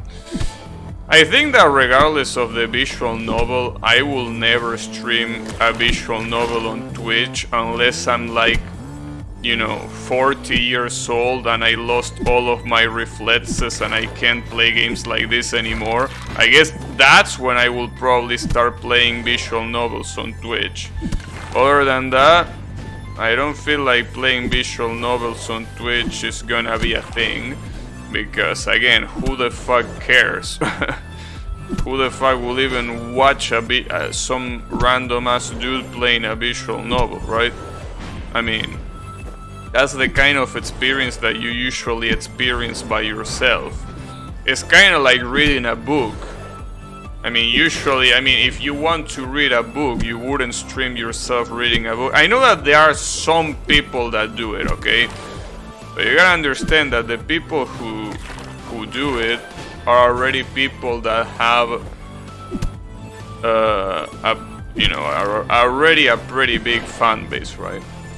I watch visual novels on YouTube. Yeah, but there is a difference between watching a visual novel on YouTube with no commentary and watching a visual novel with some random ass dude.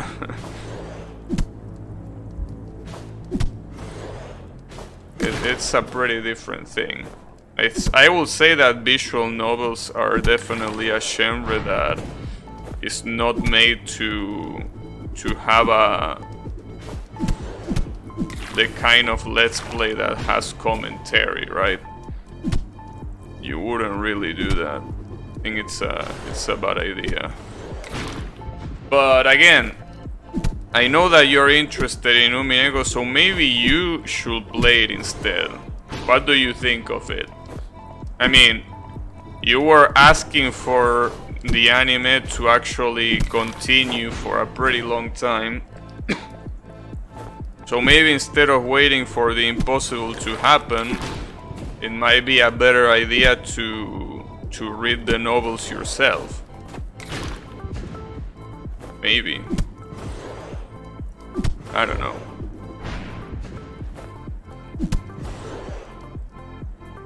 I mean, they are on Steam too, so they are easy to obtain. It's not like some obscure shit. Well, I mean, it's kind of obscure, but the thing is, if it's on Steam, the ways of obtaining it are known, so you don't have to go in some shady web pages to get a hold of it.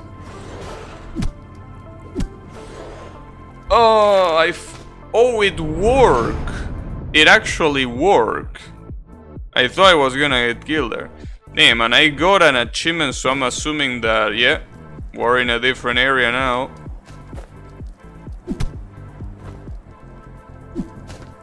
Nestor told me that when the anime finished and my answer was the exact same one as yours. And by the way, my PC can hold Steam.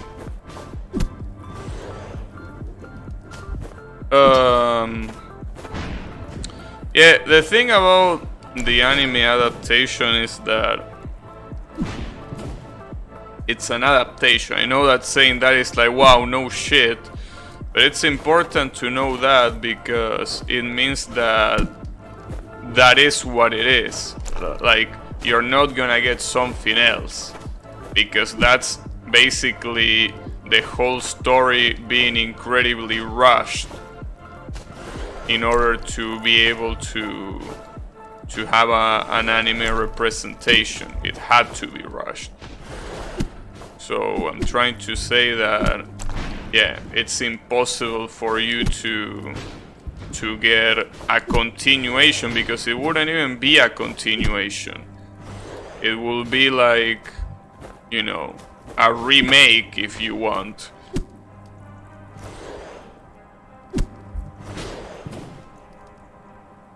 Also, I'm pretty curious about why your PC can't hold Steam.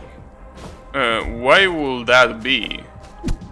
Because I'm pretty sure that regardless of how shitty your PC is, anything can run Steam. It's different running a game on Steam, because obviously that depends on your actual specs. But what I'm trying to say here is that Steam by itself, you should be able to run it. Speaking of rushing stories, that's what's gonna happen with Attack on Titan. Yeah, I know that. I know that it's probably... I mean, I already forgot everything about Attack on Titan, to be completely honest. So even if they don't rush it and they actually do a good job at adapting it, I already forgot, so I kinda don't really give a shit anymore, to be completely honest with you. I mean, I still want to see how it ends and everything, right? But, like, I can hardly give a shit anymore. So that's an issue. But yeah, what can I do? I mean, it's not my fault that they take so fucking long to adapt it. I mean, they should have waited until the manga ended. Oh no! I pressed circle accidentally and it reset the whole fucking level. Nice, alright. Note to myself, don't press circle. It's a bad idea. I didn't even mean to press circle. I pressed it because it was close to the cross. And I meant to press that one instead. Oopsies. I tried to run a fucking mobile game for Steam and I couldn't. Yeah, but that's what I mean. Steam works. It's just that there are some games that don't work. So I'm assuming that a visual novel like Umineko is gonna work. I mean, believe it or not, there are some mobile games that are either really poorly ported or they actually require some minimum capabilities that you won't be able to run in any computer. But something like Umineko, I'm pretty sure you can run that shit even on a Pentium. Pretty sure. I mean, it's motherfucker Umineko, right? I don't think that should be an issue. Gotcha. They take a lot of time, but the outcome is delightful. Yeah, but the problem is, by the time the outcome comes, I already forgot, you know. Okay, so you can block by dashing through these shits. Alright.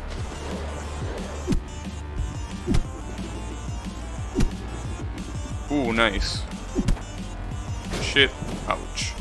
And those spikes look so painful. I mean, not even talking about the fact that they kill you in one hit. I'm talking more about the fact that it looks like if you get impaled by them, you will die a horrible death. Because, you know, there are a lot of spikes in video games that look pretty cartoonish, right? So you're like, oh, what a cute spike. But this kind of spike, I don't know. It doesn't really look that cartoonish. I mean, it looks a little bit cartoonish, but I think it does a good job in looking painful because of how thin it is. Ouch.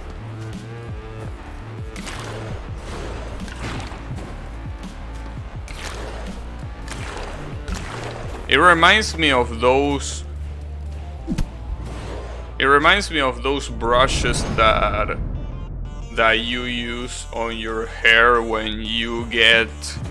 Okay, I actually need your help here, Colo, because I don't know how this is said in English. How the fuck do you say piojos in English? Because when you have that, using a brush like that helps you in removing them. I don't know how to say that word because I never needed to say that word in English. And I never saw anyone say that word either. Lice? Is that how it's pronounced or is it lice? No, I suppose it's lice, right? Like ice, but with an L in front of it. Oh, it's the plural form of lows. Huh. Well, that's an interesting word that I had no idea that it existed. Lies, huh? Okay. Well, yeah, basically I was trying to say that the spikes here look like that brush that you use when you get that. I can tell you that getting lice is pretty nasty. It's really, really nasty. Like... I mean, you basically scratch your head and insects come out of it. It's so fucking nasty. I mean, it makes sense that that's the case, but it's so unbelievably nasty. I mean, it's obviously more annoying having them fuck around in your hair, right? But it's so unbelievably nasty. Thankfully, I think it only happened to me once when I was a kid and then never again. But it's so fucked up, because you're like them, I have insects in my head.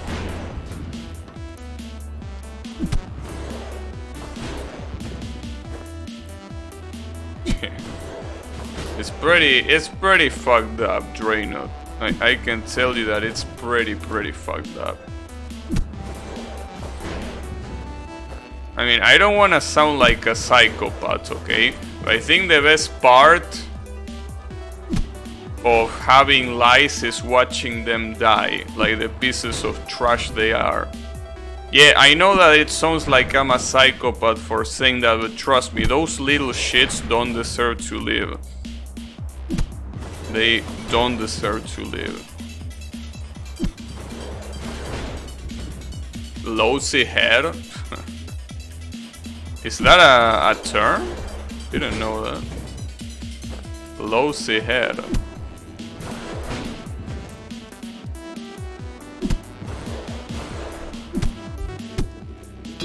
Uh-oh. Damn it. That was an iron ceiling. But yeah. I don't even know how you can get that either. Like, you just randomly get it?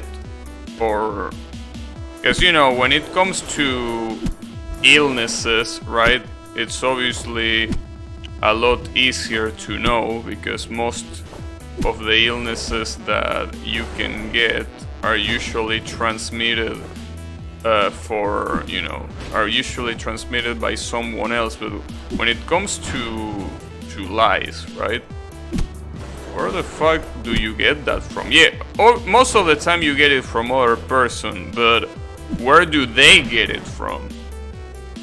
If you said I don't want to sound like a psycho, it's very probable that you will prove yourself a psycho. And lousy head is a shock, but never mind. Alright. I mean, I don't know, dude. I just hate insects that only live to be parasites. And I mean, I'm pretty sure that the lice are literal parasites. Like, I'm not even misusing the word here. I think lice are considered literal parasites. So, I mean, I'm sorry, but watching them die like the piece of shit they are couldn't be more satisfying.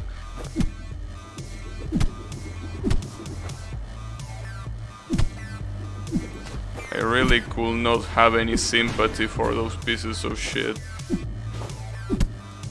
Well, for those pieces of shit or really any insect that parasites the body.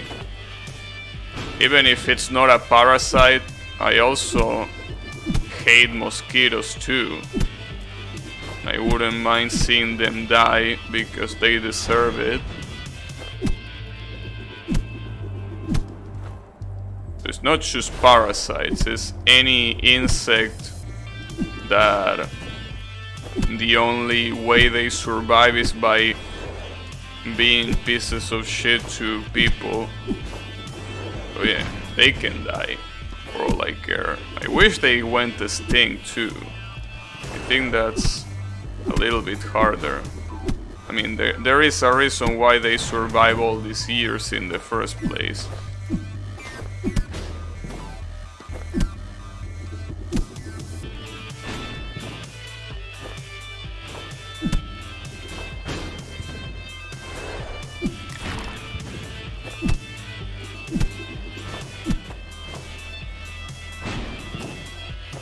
But you know,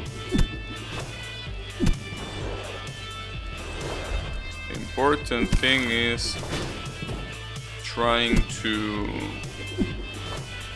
avoid insects at all costs. Basically, which is probably the main reason why keeping your house clean is so important. I mean, it's not just because you want it to look good. That's what Beshida thinks too. Yeah, but I think Beshida is a little bit more extremist. I think he might be a little bit more extremist. But yeah. The thing is, I hate most insects. Most insects. Obviously, the only insects that I don't hate are the ones that don't do anything to humans. There are some of them, believe it or not. But every other insect can go die in hell for all I care.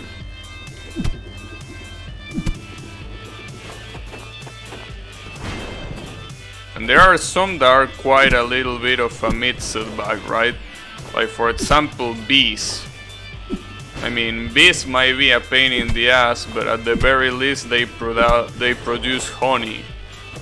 So, you know, yes, they suck, but at least, you know, they have something useful. There are so many insects whose only purpose is to be a pain in the ass to humans that I just can't stand them. Though I think that, you know, lately it seems that it's pretty common for people to have a lot of self-hatred to humans, right? For some reason that's been pretty popular lately. And a lot of people will argue that, well, when are humans useful in the first place? But like, I mean, I don't give a shit if I'm useful to other species, as long as it doesn't threaten other humans, obviously. So, I mean, what I'm trying to say is, if mosquitoes could go extinct, I will definitely do everything in my power to make sure they go extinct. If that means that nothing else of value gets lost, obviously. Because, you know, when it comes to nature, there is a lot of things that have natural chains, so maybe the mosquito is the food of another animal that actually is useful. So if that's the case, then yeah, I don't wish to get rid of them because it will mean something worse. But if it means that getting rid of them, the only downside will be them not existing anymore, then I will definitely do it.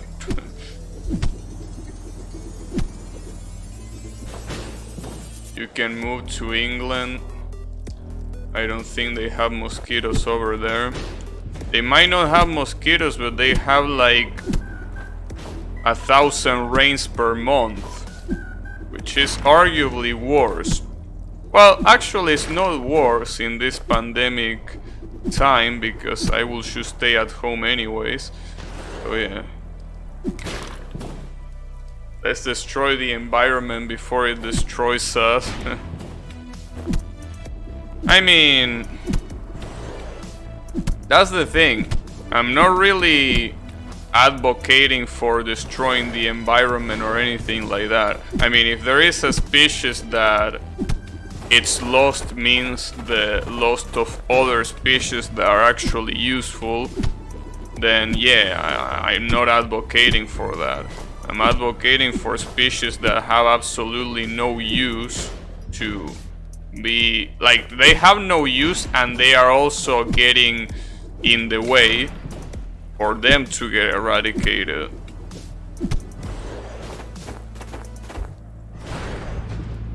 Usually people call such a species plagues, right?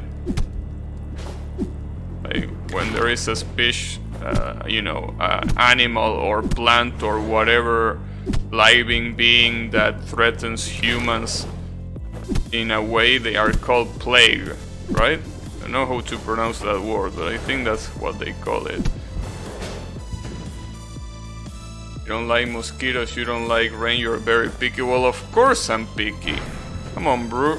Rain fucking sucks. I mean, the only time where rain is okay is when you are not behind it. I mean, below it, not behind. When you are not below it, that's the only time that rain... And even then, that's questionable because, you know, obviously I wouldn't say something as ignorant as getting rid of rain, because getting rid of rain will mean getting rid of food. But you know, I don't know. Are mosquitoes really that important? Why haven't we exterminated them already? They can't be that important. I know that frogs and some other animals use mosquitoes as food. I understand that, but they can't be so important that we can't get rid of them, right? Like, I'm pretty sure there are species that are way more important and they are about to be extinct because of many mistakes. So I'm pretty sure that getting rid of the mosquito wouldn't be a bad idea. I don't know. I'm not a biologist, so I obviously don't know the consequences. And I don't expect any biologist to be lurking on Twitch chat of all places. So, yeah, I don't know. You have planted the seed of doubt in my mind. Yeah, that's something that is a pretty interesting topic. There are a lot of species that have no business being here.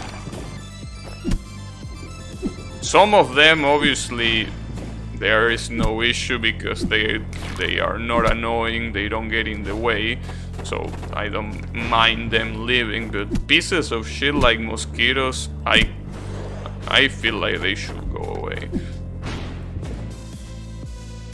After we kill mosquitoes and we kill the food supply of spiders, we will exterminate the spider's nest. Okay. And if that's the case, what do we exterminate after the spiders? But then again, is that really true?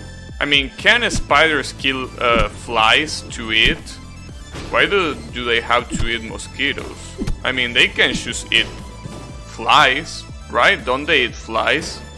Or other flying insects? I don't think they are that picky, right? I think they eat everything that flies. Or am I wrong? Right? I mean, regardless of what I might or might not think of spiders, I'm pretty sure that they can survive just fine without mosquitoes, right? Well, maybe not all of them. Maybe some of them only feed on mosquitoes, but...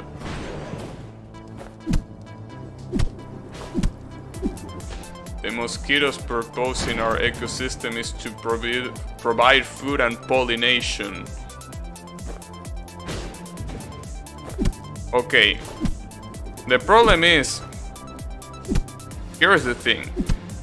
Pollination, I'm pretty sure it can be done by other insects too. I mean... Aren't bees responsible for pollination of most flowers? And the second point is, how exactly do they provide food?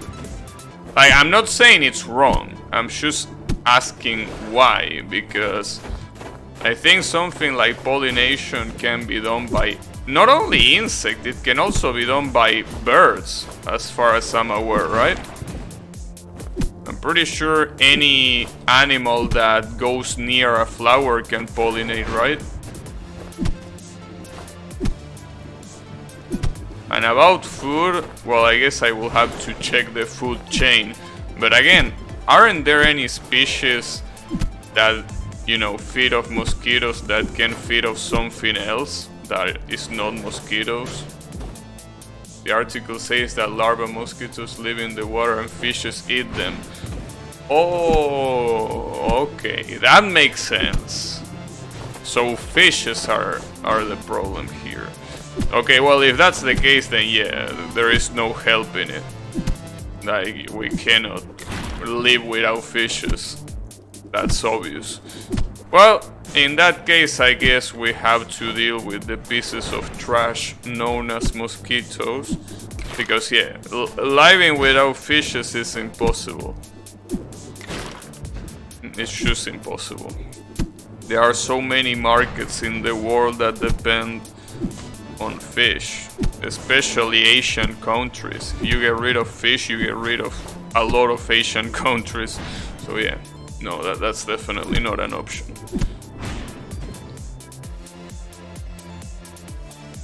We lost the fight, but we haven't lost the war.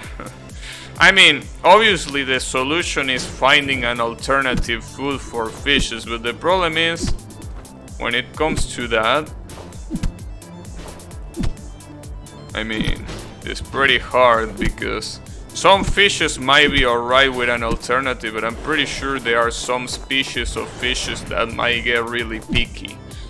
It might be like, you know, nah, are you giving me a fly? Fuck you, I'm not gonna eat. And then they will ask, wait, why can't I breathe anymore? And then they will realize. Gabby fishes. I mean, dude, you say that being picky as if it was an insult. I feel like being picky is a sign of having standards. I don't know. Sure, some people might be really picky to the point where it's almost impossible to satisfy them. I understand that. But I feel like if you're the right amount of picky, it just means that you have standards. So I think I have standards. Something we don't see on the stream. What, standards? No, it's just... See, Yami is the example of a person whose standards are so high that the only thing that can satisfy him is a 30 centimeters cock. And that's fine. I'm not saying that having really high standards is inherently wrong. But like, come on, dude, it's pretty hard to find a 30 centimeters cock. You gotta understand. You need to lower your standards a little bit. It's alright though. You might find it sometime. Maybe. I don't know.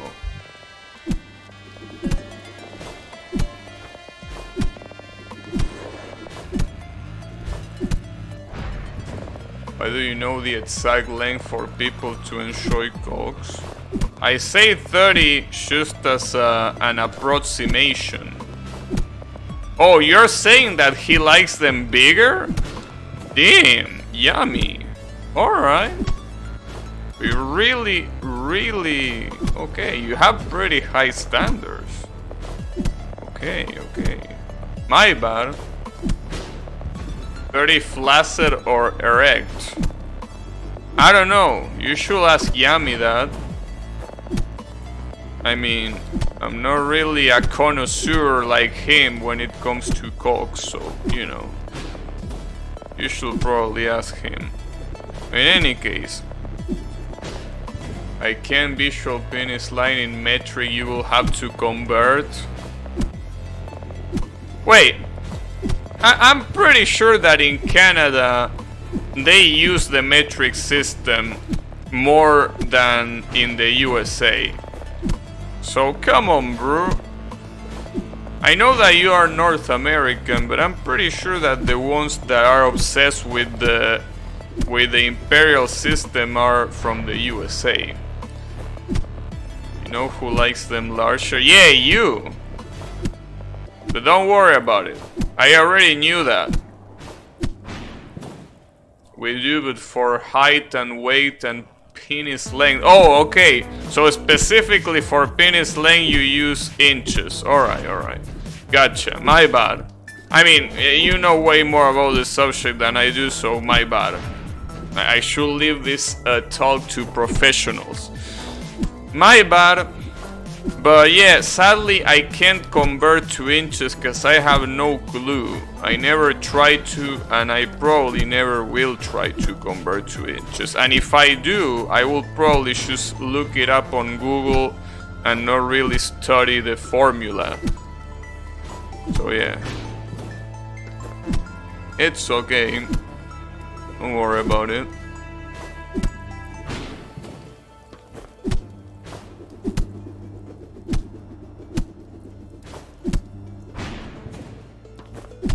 Interesting. So you measure it in inches, huh?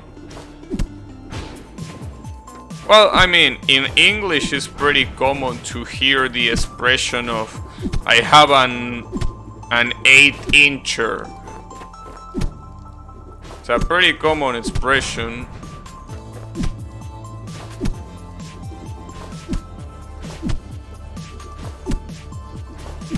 So I guess it makes sense.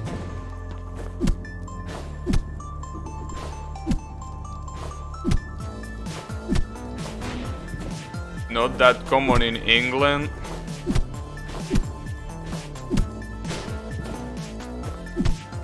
But I know that, again, the imperial system is, you know, mostly popular in the USA, but doesn't England also use the imperial system a little bit? Probably not, but I had the feeling that they still use it, just like in Canada, they use it for some things.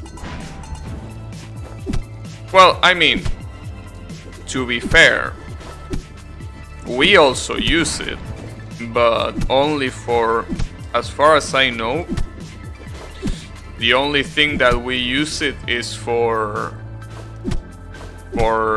monitors. Like we always say that this or that monitor is 23 inches.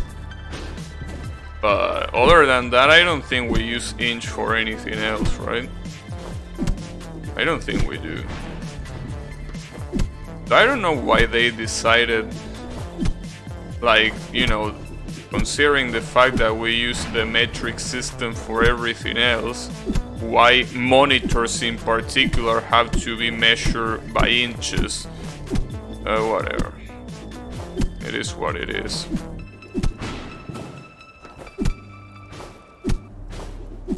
So like I know that my monitor that I'm using right now is 23 inches. I know that because that's the way they sell it. Finally, the fucking checkpoint. The level is still going though.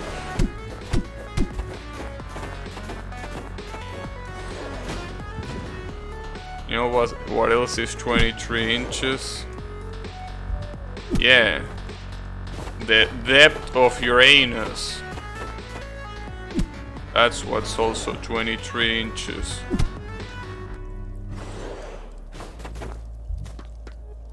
It's okay.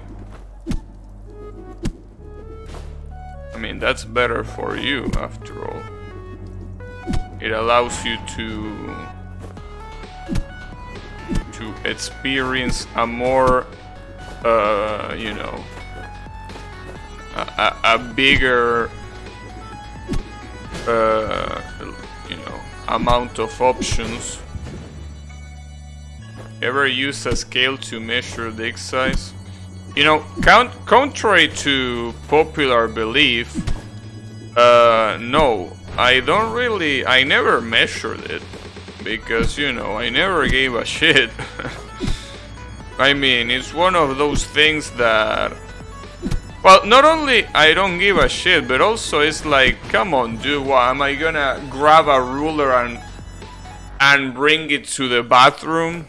Like, not only I don't really give a shit, but also, like, a scale? Well, it doesn't really change much. I mean, you will still have to bring a weird object to the bathroom. Like,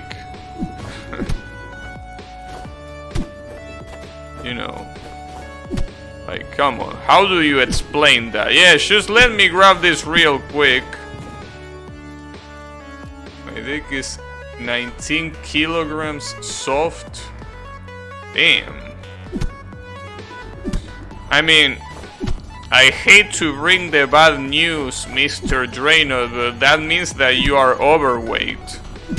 I mean, I don't like to call you fat, but that means, like, if that amount of, you know, if that amount of weight is there, yeah, I'm sorry, but you might be slightly overweight. Maybe slightly, not that much.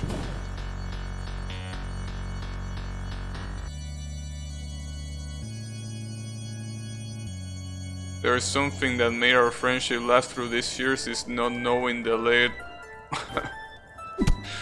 What? Come on, bro.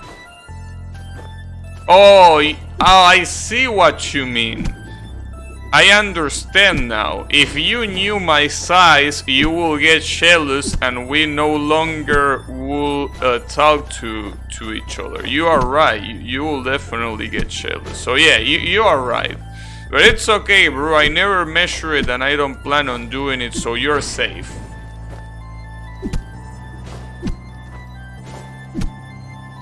Also, I should figure out that, yeah, what a scale is supposed to be. Sorry, I didn't catch it at first, Reynold. A scale is what you use to weigh things. Yeah, I thought that when you say scale, you mean a unit of measurement, not an actual, you know. I didn't know that that was the translation for that object. But yeah, my bad. Wasn't paying enough attention, I guess.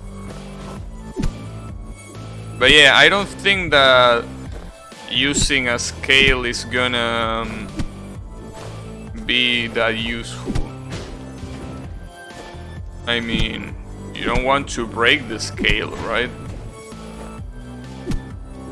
Anyways.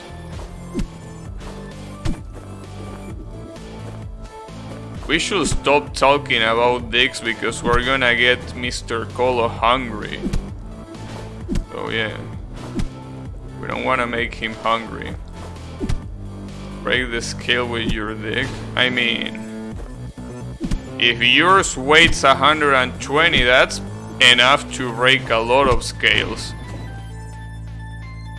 I don't need a monster dick to use it well, at least that's what my ex told me today.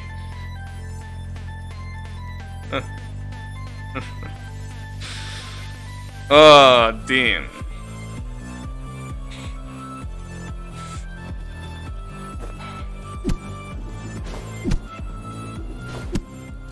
I can't believe that. Well, I'm sorry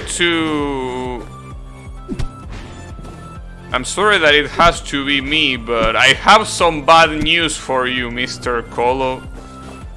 I might have some bad some bad news for you. Damn. God damn it. Unbelievable. Like how? Slap it with your dick?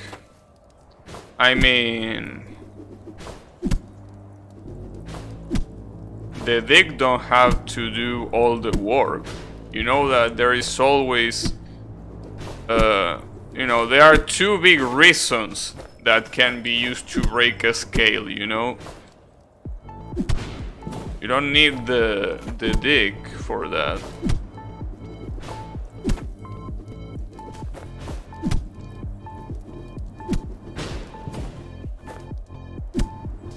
God damn it.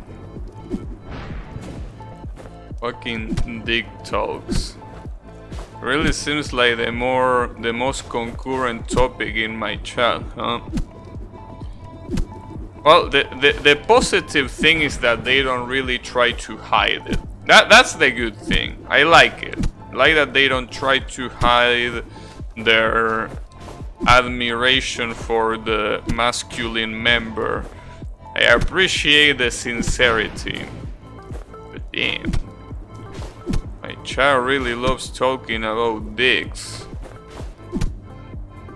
In fact, if it wasn't for Riemann always talking about Dodonpachi and shit, I would say that it's the #1 topic in this channel.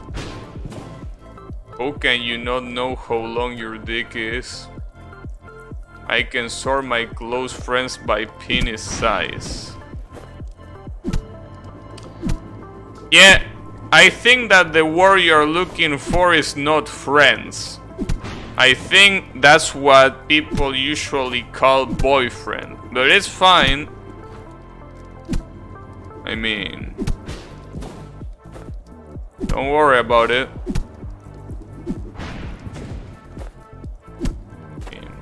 Sort them by thick size.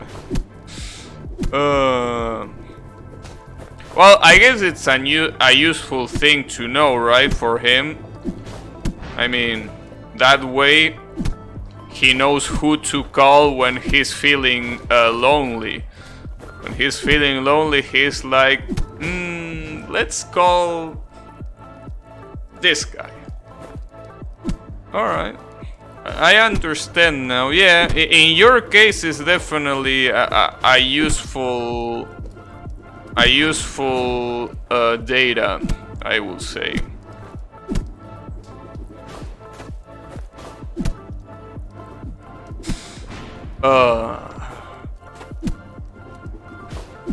Unbelievable. See? When people ask me, why do you stream on Twitch? Why don't you just play the game by yourself? Well, playing the games by myself wouldn't make me read the poetry that I read in chat every day. So yeah, how will I play the games by myself? I will be missing out on so much poetry. Imagine someone coming to the stream for the first time. Well, that's the good thing, you know? The thing is, a lot of people think that, oh no, I should avoid doing this because this is gonna drive people away, right? I should probably keep it, you know, viewer friendly. I should be, you know, as polite as possible. I should avoid certain topics. But the thing is, you are looking at it in the wrong way. Instead of looking at the amount, instead of looking at the quantity, you have to look at the quality, right?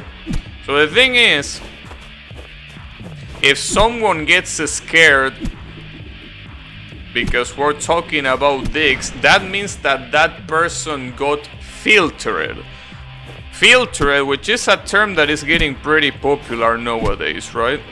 When someone gets filtered, you know, especially in video games, right? That a certain level filters someone into not playing that game. Well, in my case, I have to filter people.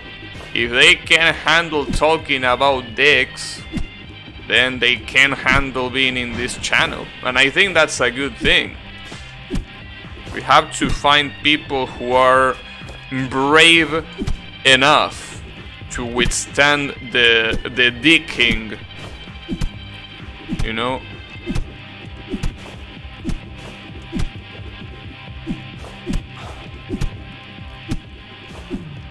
No, no. Okay. Well, the good thing is that the exit is right there, so I just need a little bit more attempts and I can get this. Talking about dicks is something important to you. See, you're still not seeing the bigger picture here. The thing is, it's not about the topic itself, it's about the strength. Because, you know, especially nowadays, getting sensitive people is pretty easy. People seem to be, a lot of people seem to be overly sensitive nowadays. So I feel that keeping those people out of the stream is the best way for me to enjoy chat. I mean, if you're sensitive enough that talking about dicks makes you uncomfortable, then I'm sorry, but this stream ain't for you, buddy. Oh yeah, well, damn, it took me 20 minutes and a half to do this shit. Nice. The strength of dicks. And I didn't even say anything and this guy is already talking about the strength of the dicks. Well, this is a new mechanic, by the way. No, not the strength of the dicks, but the fact that you can climb on, you know, on a wire.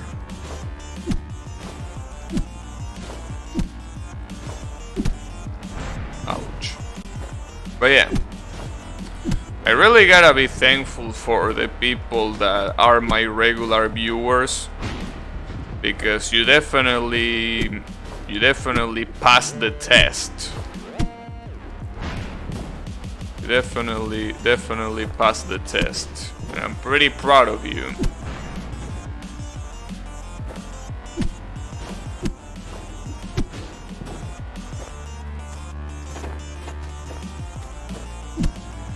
Oh yeah, if you ask me, I mean, there is a whole reason why I set this chat to mature, right? You know, in Twitch settings, you can change the channel settings to make it so it's only intended for mature audiences, right? Now, obviously, with all this talk about dicks, it becomes pretty, you know, obvious to see why I opted to do that. But there is also the fact that, I mean, I apologize in behalf, you know, not in behalf, I mean in advance to the younger audience, but I definitely don't want to don't want to deal with a younger audience. And not just because of the topics that I talk about, but also because, I'm sorry, but there are so many younger folks that, I mean, I'm sure there are younger folks that are okay, but so many younger folks are so annoying, especially on the internet. So if you ask me, do you prefer to have 100 viewers that are mostly kids, or do you prefer to have 5 viewers but that they are, you know, mature adults? I honestly would prefer the later, because I really cannot stand I can't stand kids. I have to be honest. I just can't stand them. So, I mean, again, some of them are fine. Generalizing is a shitty thing to do. Some of them are fine, but in my experience, when it comes to dealing with kids on the internet, it's a pain in the ass, to say the least. In which category I am? In which You are in the Russian category. Nah, I'm just kidding. You're kind of mature, I guess. Kinda. A little bit. Just a little bit. Borderline mature, I will say. But hey, you passed the test. I mean, if you're still here after all this time, it definitely means that you passed the test. Anyways, how is it going, Riemann?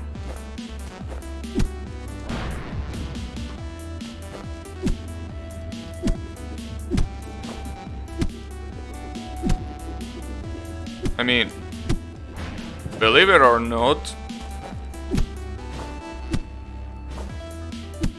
even if I really liked playing Five Nights at Freddy,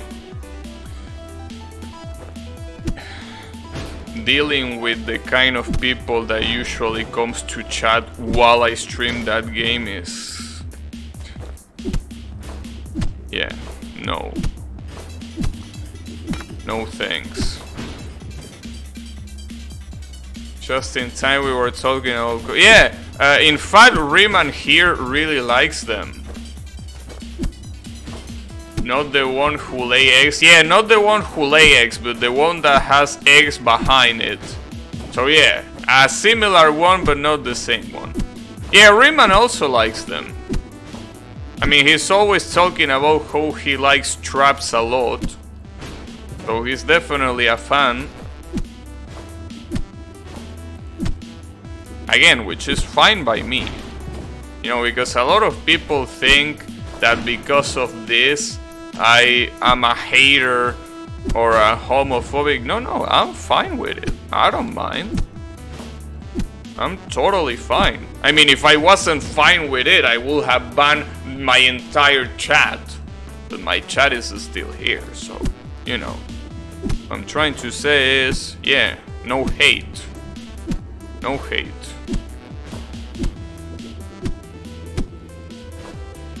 Oh, nice. I almost forgot how to do the dash, but I didn't even need it. Traps can be cute. Yeah, I know. Sure. But it's okay. The thing is...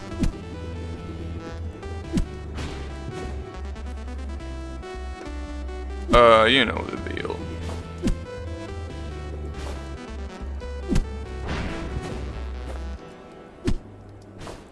But, you know, I gotta say, Riemann, this game is pretty nice. I feel like I feel like everyone can like this game. That's the thing, because I was thinking you are gonna like this game, but no, in reality, everyone. I feel like everyone can like this game. It's one of those games that seems to be kind of like universal, right? In the sense that you can enjoy it without really needing to have a specific taste, kind of like Devil May Cry or Shadow of the Colossus. You know, I feel like those are the kind of games that no matter what your tastes are, you can enjoy them. They are definitely universal. So I feel like this game is one of those universal games. Looks like an I Wanna Be the Guy fan game. Well, yeah, I was comparing this game to I Wanna Be the Guy Gaiden, which has the grappling hook mechanic and everything, and yeah, it's kind of like that. Meat Boy-like games are always interesting. Yeah, also known as platforming games. Yeah, that's what people usually call it, platforming games. So, yeah, Shadow of the Colossus. Shadow of the Colossus is an amazing game. I will play it again if it wasn't for the fact that I know how to beat almost every Colossus. Like, well, some of them I have forgotten, okay? I will admit that my memory is not the best, so some of them have escaped my mind, but I feel that most of the stuff I already know it. It's a game that it doesn't really have that much replayability. I think that's one of the biggest disadvantages of Shadow of the Colossus. It really doesn't have that much replayability. Ouch. But yeah, it's an amazing game nonetheless. In fact, at some point I kinda wanted to buy the remaster in PS4, but I didn't. Mostly because, I mean, I already have it on the PS2, so why would I want to have it on the PS3? I mean, sure, it looks slightly better, but you know, I'm not the kind of person that really likes remasters. I mean, the only reason why I play Dark Souls 1 Remaster is, first of all, it's the only available in the Steam store. You cannot play any other version of Dark Souls 1. And secondly, the first port of Dark Souls 1 for PC is a complete piece of trash. So, you know, more like a remaster is like a bug-fixing version. Wait, what? Oh, so you grappled that immediately, huh? Oh, that seems like an interesting one. But yeah, I feel like Shadow of the Colossus is one of those games that made me appreciate exploration. I mean, obviously in that case the exploration, differently from many other games, is entirely obligatory. Like the game forces you to go to specific areas to beat the game. And I don't think there is any, or at least there aren't many optional things to explore. But I feel like a game like that it's really a treat to explore, because it just has so much like it's so pretty to look at, right? Like, it's a game that is just so pretty to look at. Even with PS2 graphics, it's pretty beautiful to look at. So yeah, you know, things like that are what kinda make me want to play The Legend of Zelda Breath of the Wild. The problem with that is that Breath of the Wild really has a gameplay that I particularly don't enjoy. Not like it's bad or anything, it's just that I definitely don't enjoy that kind of gameplay. And I think, again, the main thing that made me like the exploration in Shadow of the Colossus is the fact that the exploration was obligatory. Like, you basically explore to progress in the game. In Breath of the Wild, exploration is entirely optional. So, you know. And sometimes there are some things that are almost pointless to do. Are you familiar with Genshin Impact? No, I never heard of it. Genshin Impact. What is it?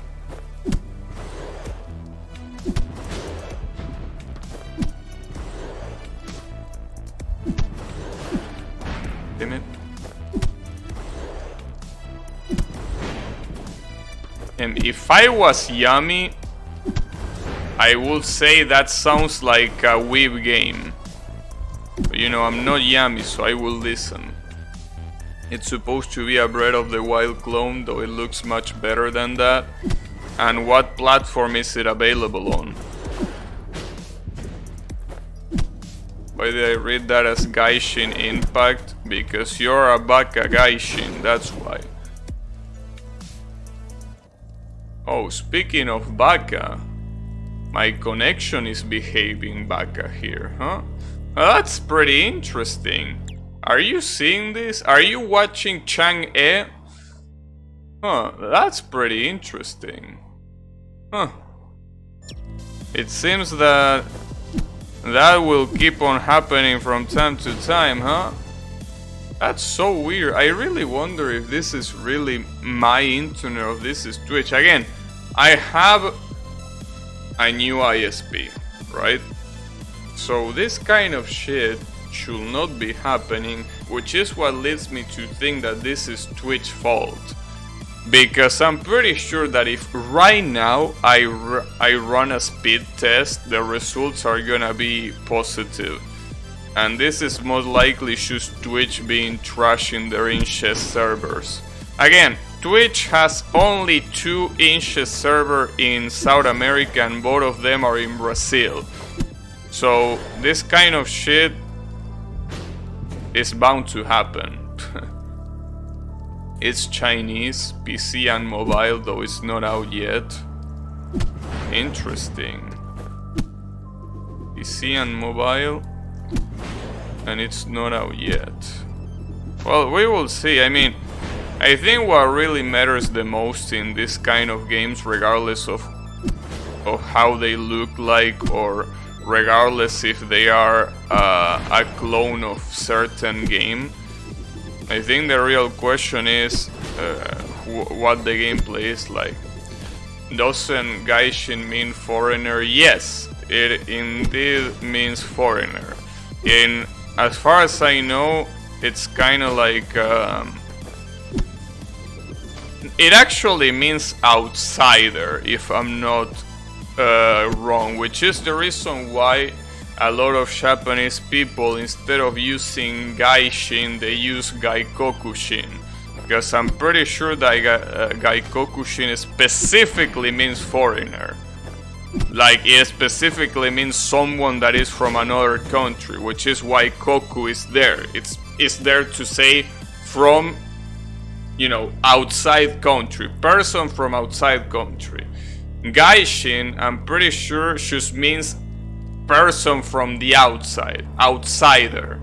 So I think some Japanese people figure out that that might be offensive to some, so they instead are trying to say Gaikokushin. But you know, I mean, it's not like anyone gives a shit anyway, so I don't think it should be an issue.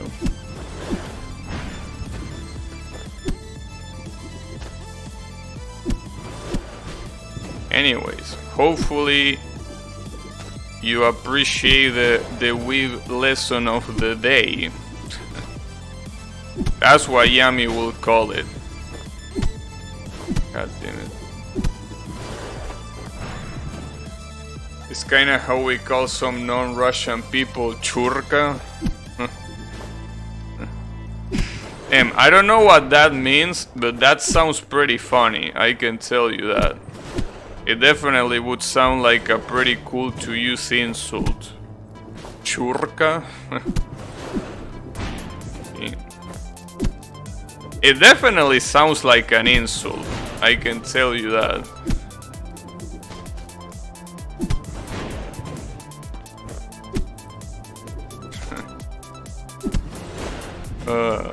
A pretty cool sounding insult, I gotta say.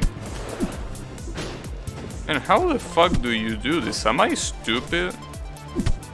But I feel like I am stupid. This seems... I mean, I've been doing this for I don't know how much time, and I still fuck it up.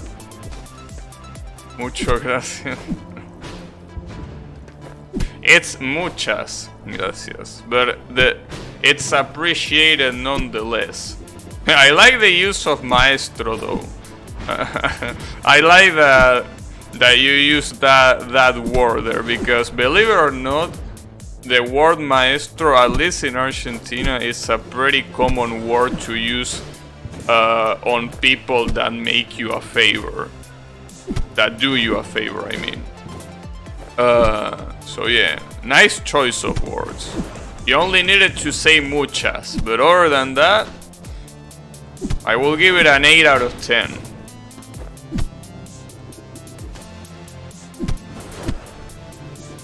Fuck. Oh, I'm not gonna make it. Damn it, I need more momentum. I have enough speed and enough violence, but not enough momentum. Who the hell uses maestro? People that are 50 years or older, of course.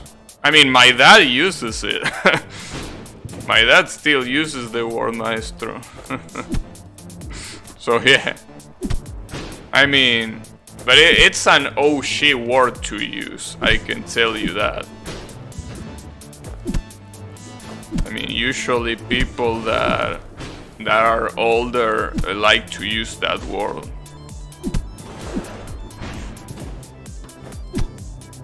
I mean, nowadays, younger people usually use the word capo, right? Which, funnily enough, yes, it comes from the word chapeau, I think. I am pretty sure that's the origin of the word. Maybe I'm wrong. So yeah. That's usually what people use nowadays, and not really maestro, but you know. You can still use it. I mean, it's not like we have a Spanish police that tells you which word to use, so... And finally a checkpoint, Jesus. Capo is also old-fashioned, the word now is perre. No! Here's the thing, that word is used not by the young people, it's used by the ghetto people. Which again, I have no issue with, okay, before you tell me that I'm a bigot, no I'm not. But that's the ghetto way of saying it. I wouldn't say that that's the word for that now. It's just the ghetto way. And you know, every time I talk about any topic, I have to put a disclosure next to it, because I feel like any people that might come here might be like, wow, this guy is a fucking bigot. No, I'm not. I need to clarify before I get roasted.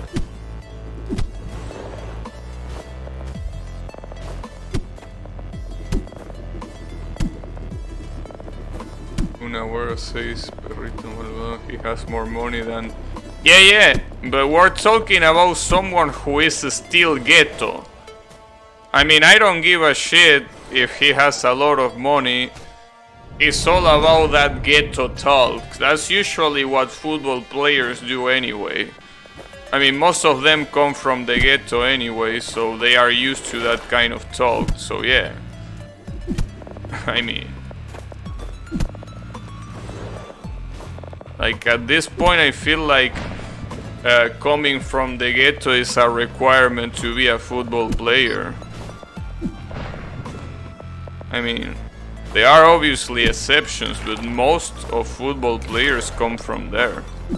I don't know if that's the case of Agüero, but even if it's not the case, he's constantly surrounded by, you know, people who are from there.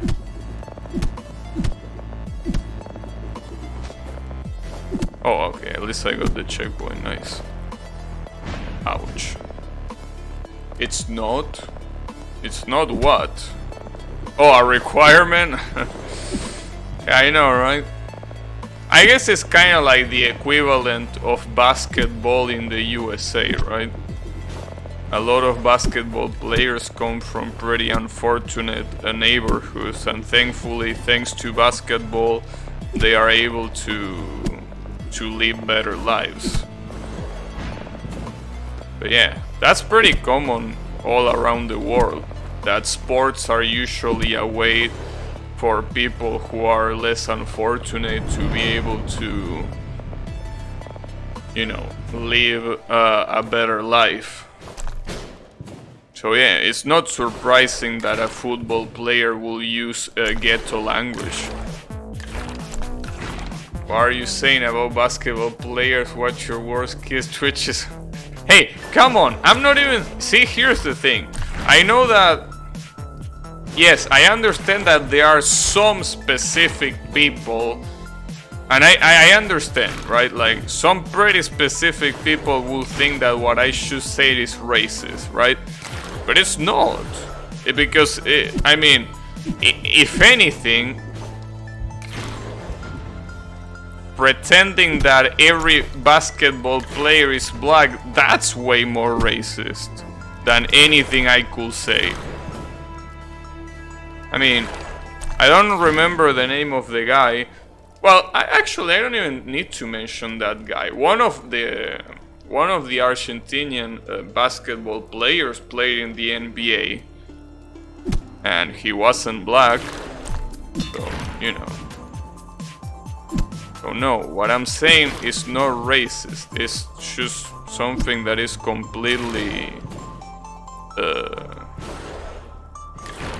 It's related to the neighborhoods, not to race. And obviously, the guy that I'm talking about, Shinobi, even if he doesn't come from a really bad neighborhood, he comes from South America, so... Hey, Window Viper, how is it going? I was playing Super Hexagon. I was playing Super Hexagon like 2 weeks ago. But yeah, I usually don't really stay with one game. I choose, you know, I switch games a lot. I might play Super Hexagon at some point since I haven't beaten it, but you know. Also, thanks for the follow, Window Viper. Really appreciate it. But yeah, I just like both games a lot. Yeah, I just play, you know, whatever comes to mind. Today it was this game, but some other day it might be anything else, right? In fact, believe it or not, this is supposed to be a Toho channel. And I say that it's supposed to be because I'm barely even playing Toho anymore.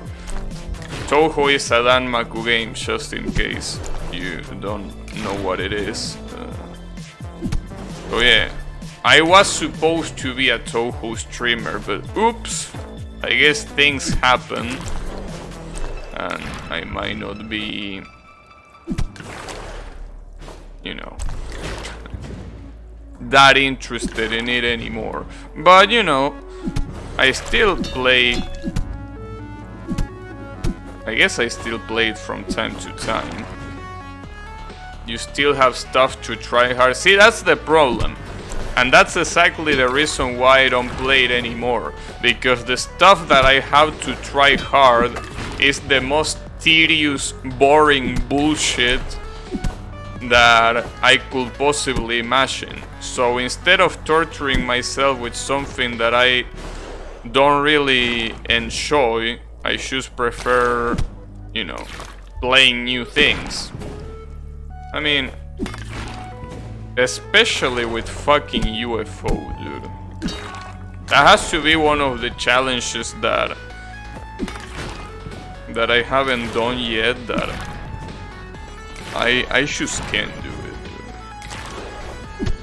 And again, when I say I can't do it, I don't mean because I am unable to get a 1 coin clear. I'm pretty sure that if I get like 100 hours in the game, I will eventually get the 1 coin clear. Now, I'm not gonna get 100 hours in that piece of shit game. I'm sorry, but that's not happening.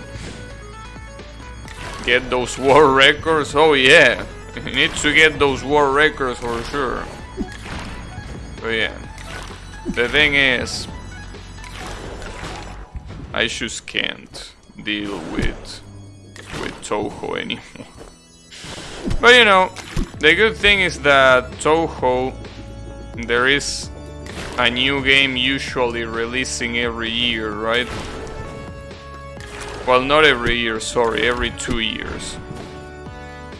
So the good thing is that I probably will be able to get UFO Luna in like 15-30 hours. Yeah, probably.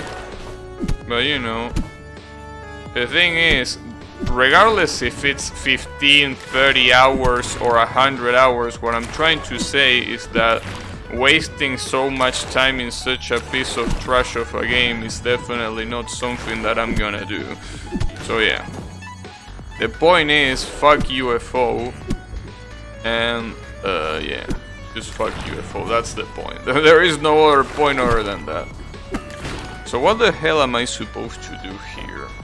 Because that doesn't seem doable. I mean, I know it's doable, but what do you do here? I'm not entirely sure.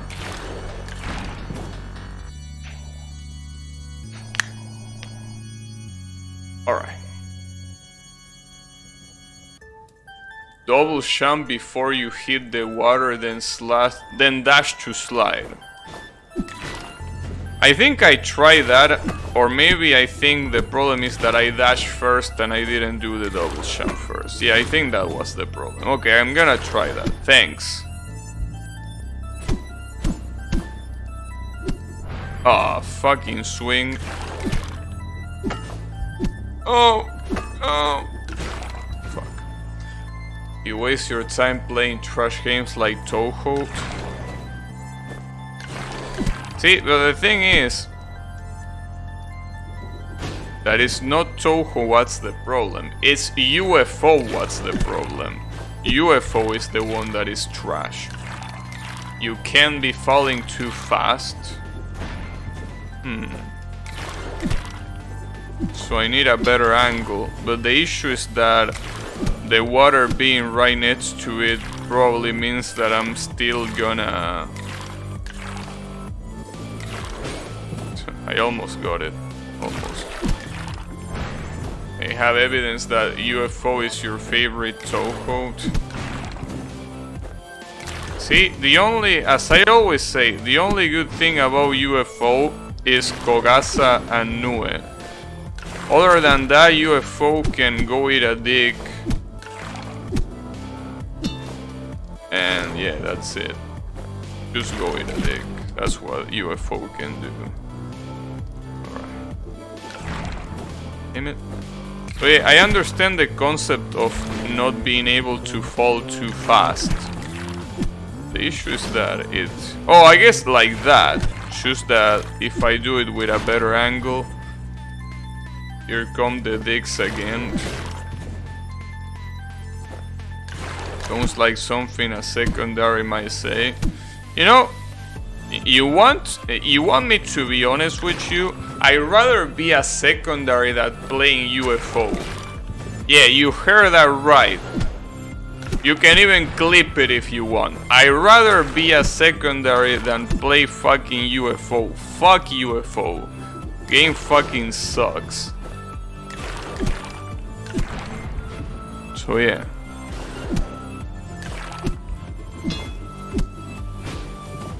I mean, you already knew that. Nice bait for clip. I mean, you don't have to clip it. I'm just saying, that's definitely what I think. And this seems pretty hard to do. Like, I understand, or I guess I understand the strategy, but regardless of the strategy, this seems like something that is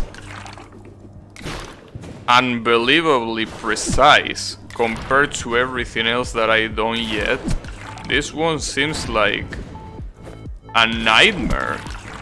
The worst part is that I cannot even watch do a very small double jump very close to the water, then move right and dash. You should get it.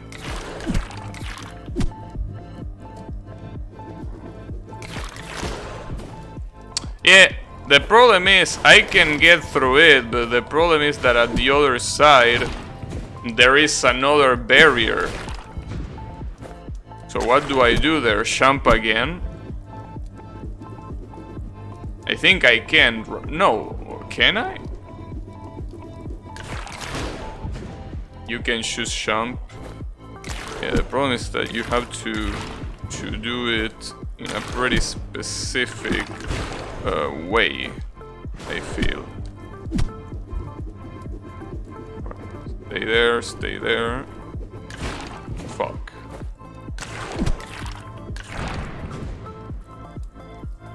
Damn it. Playing this kind of games for a long time makes my hand hurt.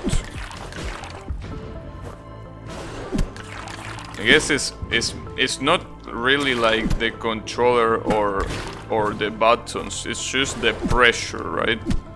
Because you press the buttons pretty fast. Yeah, I see what you're supposed to do there. So that's what you're supposed to do, just a little bit better. The problem is that after you do that, you have to climb those... Man, what? Why did they think that doing this checkpoint was a good idea? Like, this seems so unbelievably fucked up compared to anything else. Like, I could maybe understand if the checkpoint ended after that column that you need to double jump and then dash. But the problem is that this shit keeps going. So it doesn't just end here. It just keeps going. This took me a while to... Yeah, I mean, I will be surprised if this didn't took someone a while to do the first time. This looks...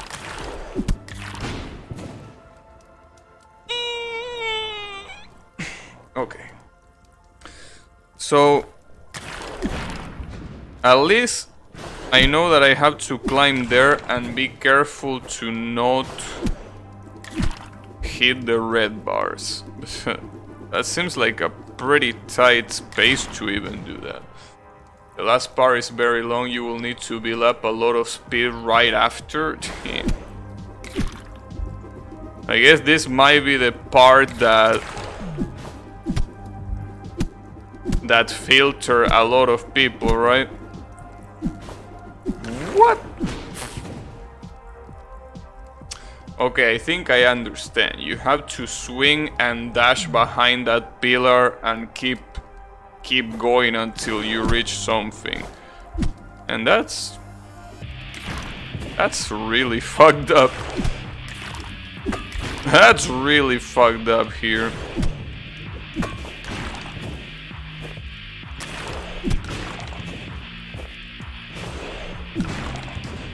Unbelievable.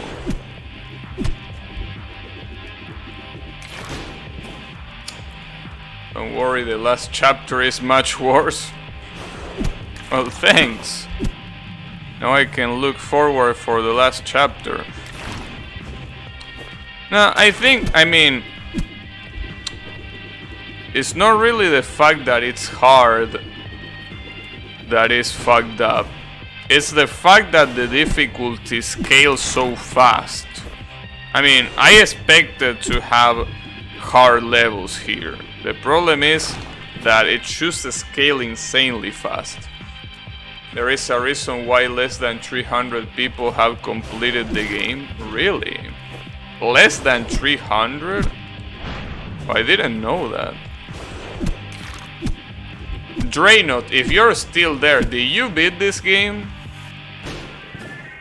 Because I mean, Draynot is the person that recommended me this game, but now I'm curious if they've been able to beat it or not. I really wonder now.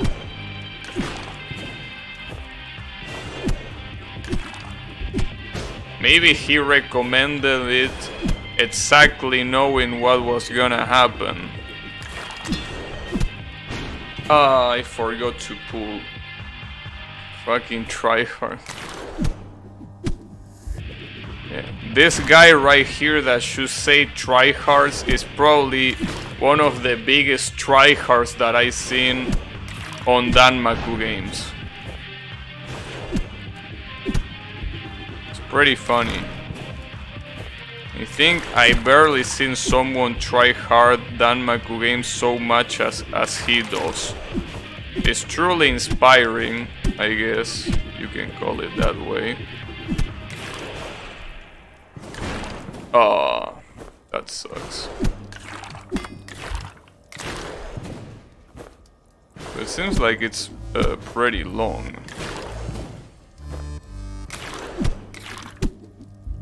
I think what I will say that I'm mostly surprised of is that, you know, there are a lot of levels that have some pretty unnecessary checkpoints, and yet this one doesn't have any in the part that matters. I see those people pretty commonly. Not beaten yet, I haven't put it the time. Oh shit! Man. You know, it's pretty funny because it's not uncommon for people in my chat to recommend me games that they never beaten. It's pretty funny. They say, hey, you should play this game, and then I ask them, have you beaten it? No. It's not just Draynot. Remember when Yannick not only recommended but also gifted me Momodora, and he hasn't beaten the game. I can recommend you a game I haven't even played yet. Yeah, I know, that's a classic one. That's a pretty classic one in forums too. They are like, dude, you should play this game.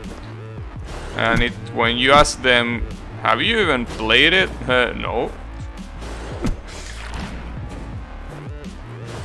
Well, I can't say that I'm not guilty of the same thing, because I might be guilty of the same thing. I mean, I after all recommended Little Witch Novetta to someone, and I haven't even played the game, and what's even worse, it's in early access, and I still recommended it because of the few screenshots that I seen. So I guess in my case it's even worse. But hey, it is what it is. I guess first impressions are really important after all. And a really good first impression can leave a pretty good taste. Oh, fuck me. Speaking of early accesses, what?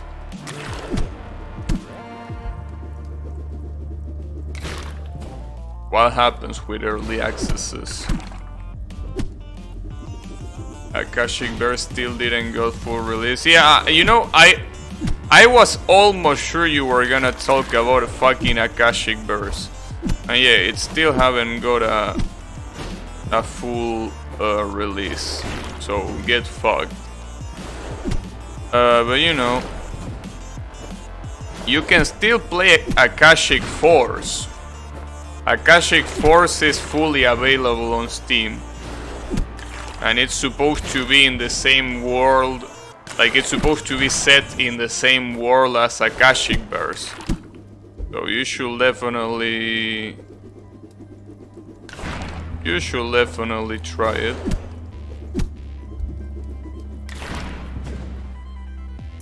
Hope it will get released before Shin Megami Tensei 5. Yeah, I'm sure it will get released by then. Alongside with Half-Life 3.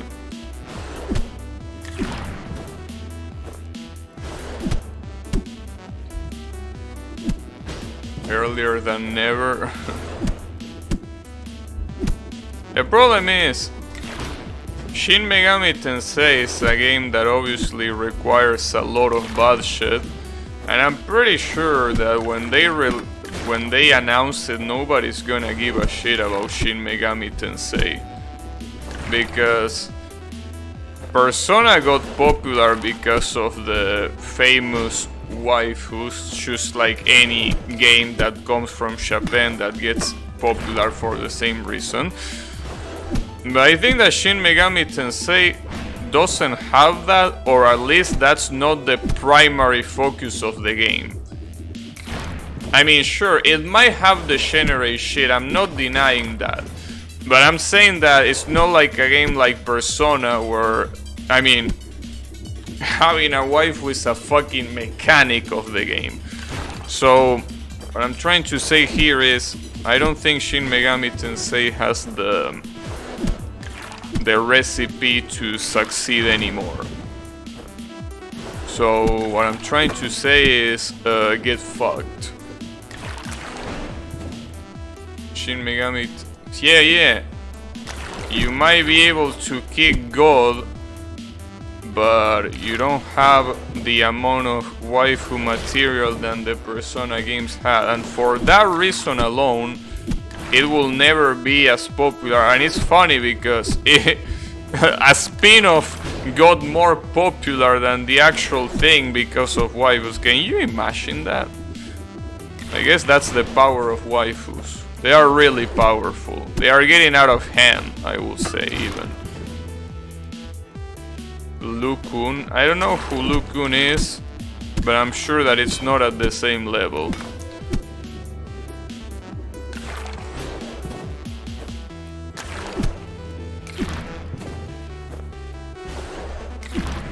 Try to have your feet above the water when you dash. Yeah, I noticed that if you have it below the water, it just dives and dies.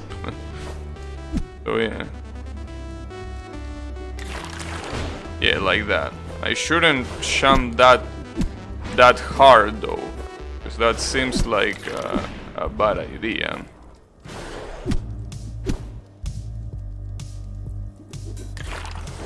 Fuck. But yeah, I have a feeling that I have to leave this for the next stream, because it's getting late in here and this looks like it's gonna take a pretty long time. Sadly, I'm pretty sure that if I quit the game here, it's not gonna save this checkpoint, so I will have to reset the level. Though I don't really mind resetting the level, honestly. I mean, I think getting to this checkpoint took me like, what, 2 minutes? So I don't think that's particularly an issue here. So yeah. So, damn. Now that you say that less than 300 people have beaten this game, I'm a little bit scared. I have a feeling that I'm gonna struggle eternally with this game. I have the feeling that it's gonna be like Wings of B. For those who don't know, Wings of B is a game that I played on hard difficulty in the channel, and I had to give up because it was just too hard. And I had to give up in a pretty late boss. Like, I was pretty close to the final boss, and I gave up because it was just too hard for me. What I'm trying to say here is, it might happen on this game too, just so you don't get disappointed afterwards. I mean, I'm not really a fan of quitting games, I can give you that. I can tell you that. But, you know, you can inspect people profiles in global ranking. I'm at 25th, and look at the replace in the last chapter of levels. Yeah, I don't think in this particular case knowing what to do is the problem. I think in this particular case executing is the problem. Is what makes it hard. Oh, you can still do that. That feels like it's way easier to do. Oh no! That looks like a better strategy here. Like, choose Sham there. Yeah, that's a way better strategy. Like, double Sham. Maybe that's what Viper was trying to tell me. Sorry, Viper was trying to tell me and I didn't understand. Because this is way easier than what I was trying to do before. Some people are really impressive though. Yeah, I can tell that some people are really good. Water slows you down, so try to jump and not spend much time in it. Yeah, that's what I also seen in a previous level. That you can stay in water as long as you don't overdo it. You can keep jumping on it, but you can't really overdo it. Oh, I got too much speed. Damn it. When the speed is too much. That was enough violence and momentum, but too much speed. God damn it.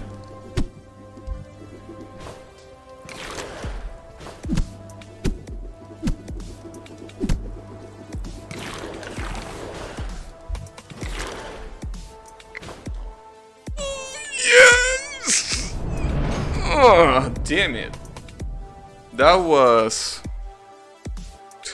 an experience. More than half an hour. You know, the worst part is that I feel that if I figured that out before, that I didn't need to be behind the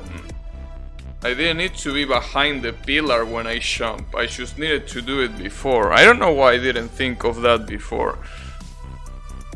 GG, thanks. Watch a fast run. Alright, let's see the world record here. Oh, I got an achievement for watching this, nice.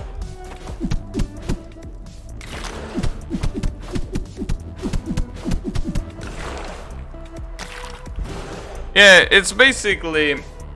That's obviously impressive, but it's basically doing the... yeah, you just have to do the... You just have to do this really a lot of times, play it over and over and over again until you get it perfectly. But yeah, I mean, when you think about it, it's similar to what everyone does, but obviously without any mistakes, without like any unoptimal stuff. But yeah, obviously the strategy itself seems to be the same. Because, you know, there are some games like Super Meat Boy that people usually can use different strategies to get to the objective. But here, it seems that the strategy is the same, and what changes is how good you are executing the strategy. It seems like it seems to be like that. But anyways, that's gonna be it. I don't know what the percentage means here. Most levels will have some skip that can really be cool. Yeah, I haven't seen many skips yet, but I guess there might be some. Wait, what's the next level here?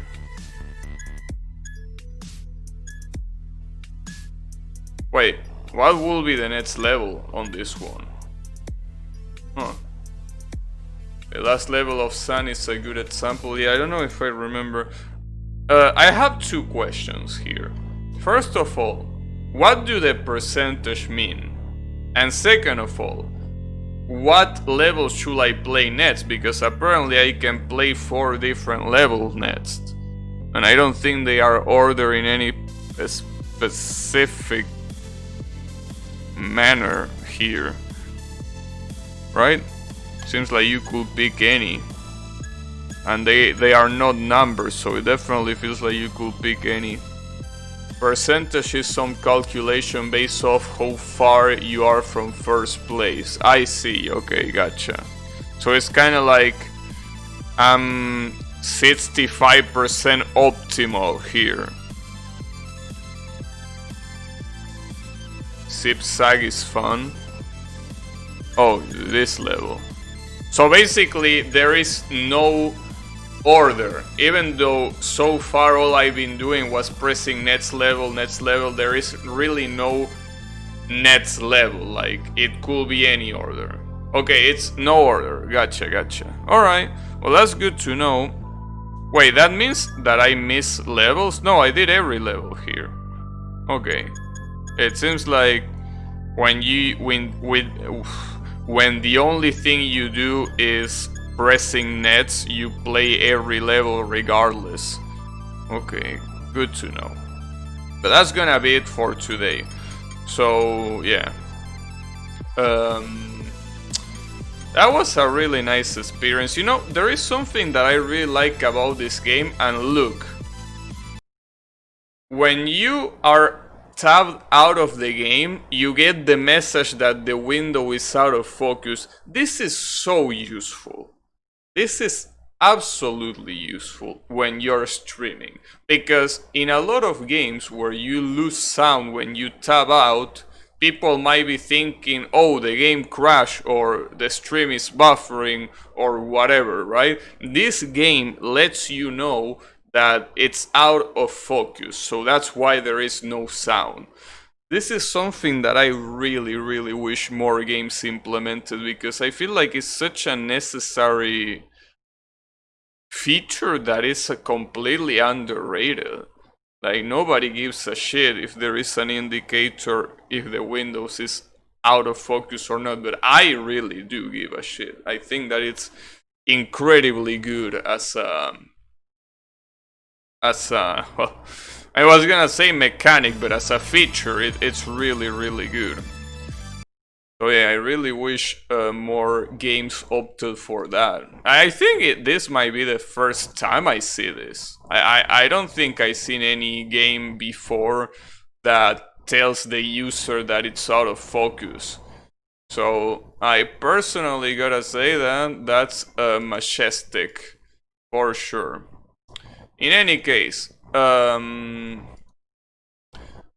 everyone a lot for watching. And I'm gonna be seeing you on the next stream with more Remnants of Naezith or Naezith. I don't know how to pronounce it, but it's okay.